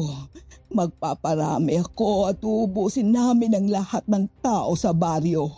Hanggang kami na lang ang matira. Hanggang sa makapamuhay kami ng masagana. Wasak ang dingding ng kubo. Nagliparan ng mga piraso noon kung saan-saan. Wala na akong matakbuhan ng mga oras na yon. Tanging ang maliit na kutsilyo lamang ang mahigpit kong hawak doon. At alam kong hindi ako maililigtas noon. Umungol ng malakas si Dina. Bumuelo na ito at wala na akong nagawa kung hindi ang mapapikit at manalangin ng isang milagro. Isang milagro na magliligtas sa akin mula sa kamay ng halimaw na yon. Sumigaw ako ng malakas habang nakapikit. Inihanda ko na ang sarili sa anumang sakit na mararamdaman ko nang biglang sumigaw si Dina na tila nasasaktan. Kasabay noon ay ang tunog ng hagupit ng isang latigo. Idinilat ko ang aking mga mata at sa harapan ko ay nakatayo si Crisostomo. Hawak ang isang buntot pagi sa isang kamay at sa kabila ay isang bote ng lambanog na may nakababad na luya. Pinaghahampas niya si Dina. Nakita kong lumalatay ang mga hampas na yon at ang mga latay ay nagiging mga sugat. Tumungga si Crisostomo ng lambanog. Pinuno niya ang kanyang bibig noon bago ibinugayon sa aswang. Nakita kong bumuka ang mga sugat nito. Napaurong ito habang umuungol at nangingisay. Tumabi ka! Magtago ka sa ilalim ng lamesa. Mabilis akong gumapang at sinunod ang sinabi ni Crisostomo. Nakita kong hinugot niya ang itak mula sa kanyang likuran. Muli siyang tumungga ng lambanog at pagkatapos ay lumusob siya sa halimaw. Ngunit pagkawasiwas niya ng itak ay nakaiwas ang halimaw. Nagawa niya itong bugahan ng lambanog, subalit inabot rin siya ng matatalas na kuko nito. Tumalsik si Crisostomo sa labas. Tumama siya sa isang malaking bato sa labas ng bahay. Wasak ang kanyang damit at nag-iwan ang aswang na 3 mahahabang sugat sa kanyang dibdib. Namilipit siya sa sakit at napasigaw. Umuusok pa ang aswang ng dahil sa lambanog. Umungol ito at pagkatapos ay mabilis na tumakbo papunta kay Crisostomo. Nagawang makagulong na Crisostomo papalayo, subalit inabot muli siya ng mahahabang kuko ni Aling Dina. Ilang sandali pa ay nagsisigaw na ang lalaki. Nakapalibot na pala sa leeg nito ang naglalaway na dila ng tiktik. Gusto kong tumulong noon, subalit napako na ang aking mga paa sa aking kinatatayuan ng dahil sa takot. Hanggang sa marinig ko ang malakas na sigaw ni Tatay. Hayop ka! Lintik ka! Mamatay ka na! Mamatay ka na! Tagos sa dibdib ng halimaw ang dalang pinatulis na kawayan ni Tatay. Dahan-dahang kumalas ang dila ng halimaw sa pagkakatali sa leeg ni Crisostomo. Umungol ito at lumingon kay Tatay. Hinugot nito ang kawayan at itinapon papalayo. Dito na ako nagkaroon ng lakas ng loob na kumilos. Hindi ko maaaring hayaang masaktan ulit si tatay. Dinampot ko ang naiwang bote ng lambanog. Tumakbo ako at ibinato ko yun sa halimaw. Nabasag ang bote sa likuran nito at kumalat doon ang natirang lambanog. Nagpagulong-gulong na parang napapaso si Dina. Muling tumayo si Crisostomo, dinampot niya ang itak. Handa na niyang tagain ang leeg ng halimaw nang bigla itong tumayo at tumakbo papalayo. Walang ano-anong sumunod doon si Crisostomo. Si tatay naman ay kaagad na kinumusta ang kalagayan ko. Itinabi niya ako sa gilid at niyakap ako ng mahigpit. Ilang sandali pa ay bumalik si Crisostomo. Hindi raw niya inabot si Dina. Umupo siya sa gilid namin. Namumutla na siya at hinahabol ang hininga. Tinanong ko kung malalim ba ang sugat niya. Umiling siya at sinabihan akong ang sugat ko ang mga galos ang intindihin ko. Sanay na raw siya na masugatan. Isa pa, hindi pa rin tapos ang misyon niya doon dahil hindi pa niya nahuhuli o napapatay si Dina. Babalik daw ito at baka mas malala ang susunod nitong gagawin.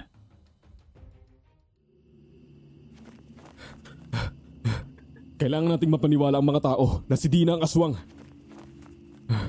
Kung hindi natin yun magagawa, madali lang siya makakabalik dito. Oo, tama ka. Baka bukas lang ng umaga ay narito na siya.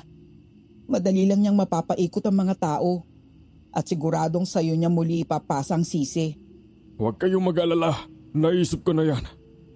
At siguro ngayon ay abala na ang inutusan ko na tipunin ng mga tao. Ha? Si Cherry, nakita niya ang halimaw. At handa raw siyang tumistigo na si Dina nga ang aswang na yon. Tama, si Cherry. Nakalimutan ko noon ang tungkol sa kanya. Pinilit kong tumayo. Kahit sugatan at pagod ay pinilit naming pumunta sa gitna ng baryo. Doon ay nagtipon-tipon na ang mga tao. Malayo pa lamang kami ay dinig na namin ang bulungan. Galit ang ilang mga taga roon. Marahil dahil nagampala ang kanilang tulog. Paglapit namin ay nakita ko kaagad si Cherry. Nasa unahan nito sa tabi ng kanyang ama na pinuno ng baryo.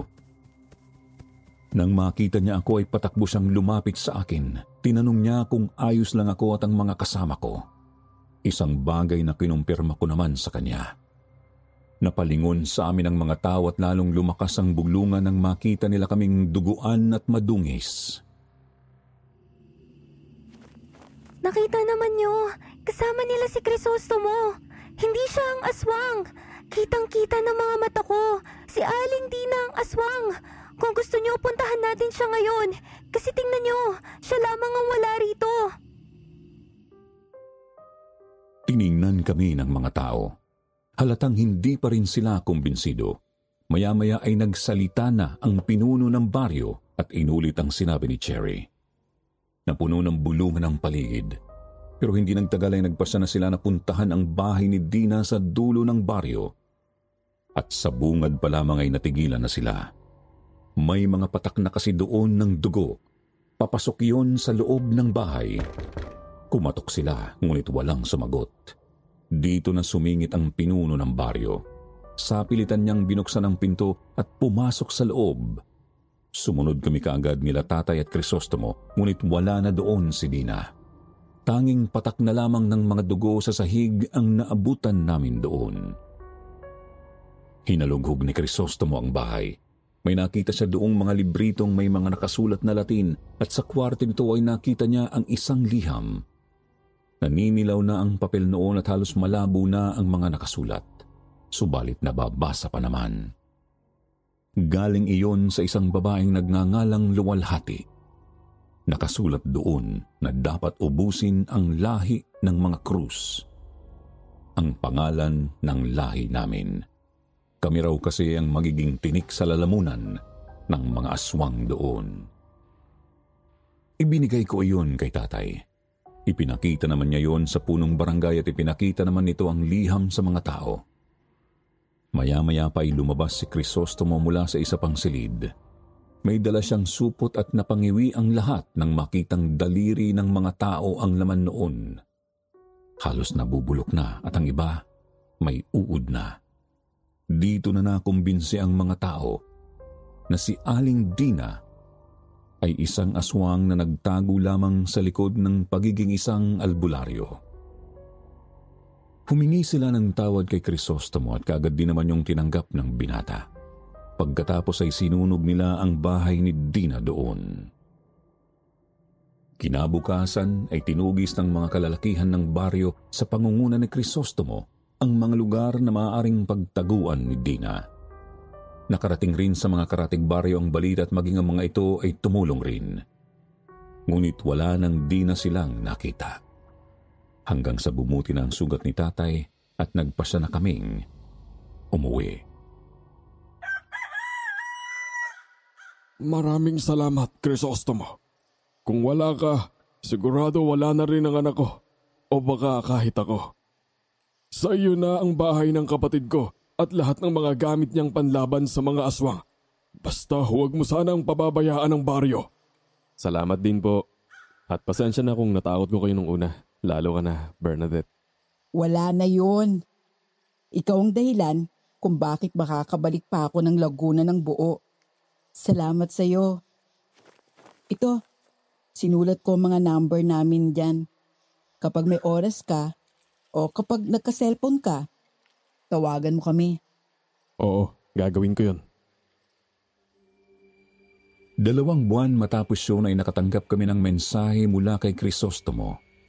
Nahuli at napatay na di umano si Dina. Tapos na raw ang kalbaryo doon at maaari na kaming bumalik anong oras man namin gusto. Subalit sino pa ba ang magnanais na bumalik doon? Ang totoo, matapos ang insidente doon, hindi na ako nakatulog ng maayos. May mga gabing nagigising akong pawisan at hinihingal. Sabi ni tatay, nagsisisigaw rin daw ako sa gabi. Ilang taon ang nagdaan bago ako nakarecover mula sa kakilakilabot na karanasang iyon. Ayaw ko nang maulit yon at marahil hindi na ako babalik pa sa lugar na yon. Sapat na ang mga pilat sa katawan na iniwan sa amin ng halimaw sa lugar na yon. Hanggang ngayon kapag bumabalik sa isipan ko ang mga tagpong yon ay kinikilabutan pa rin ako. Marami pa talaga tayong hindi alam sa mundong ito. Huwag nating baliwalain ang mga babala. Laging mag-ingat sa mga pinagkakatiwalaan dahil hindi natin alam. Baka mga aswang na ang mga nasa harapan natin at pinakikisamahan araw-araw. Hanggang dito na lamang po, Sir Jupiter. Salamat sa pagkakataong ibinigay ninyo para makapagbahagi kami ng mga kwentong gaya nito. Mga kwentong akala ng iba ay mga haka-haka lamang. Ang hindi nila alam, nangyayari talaga ang mga ito.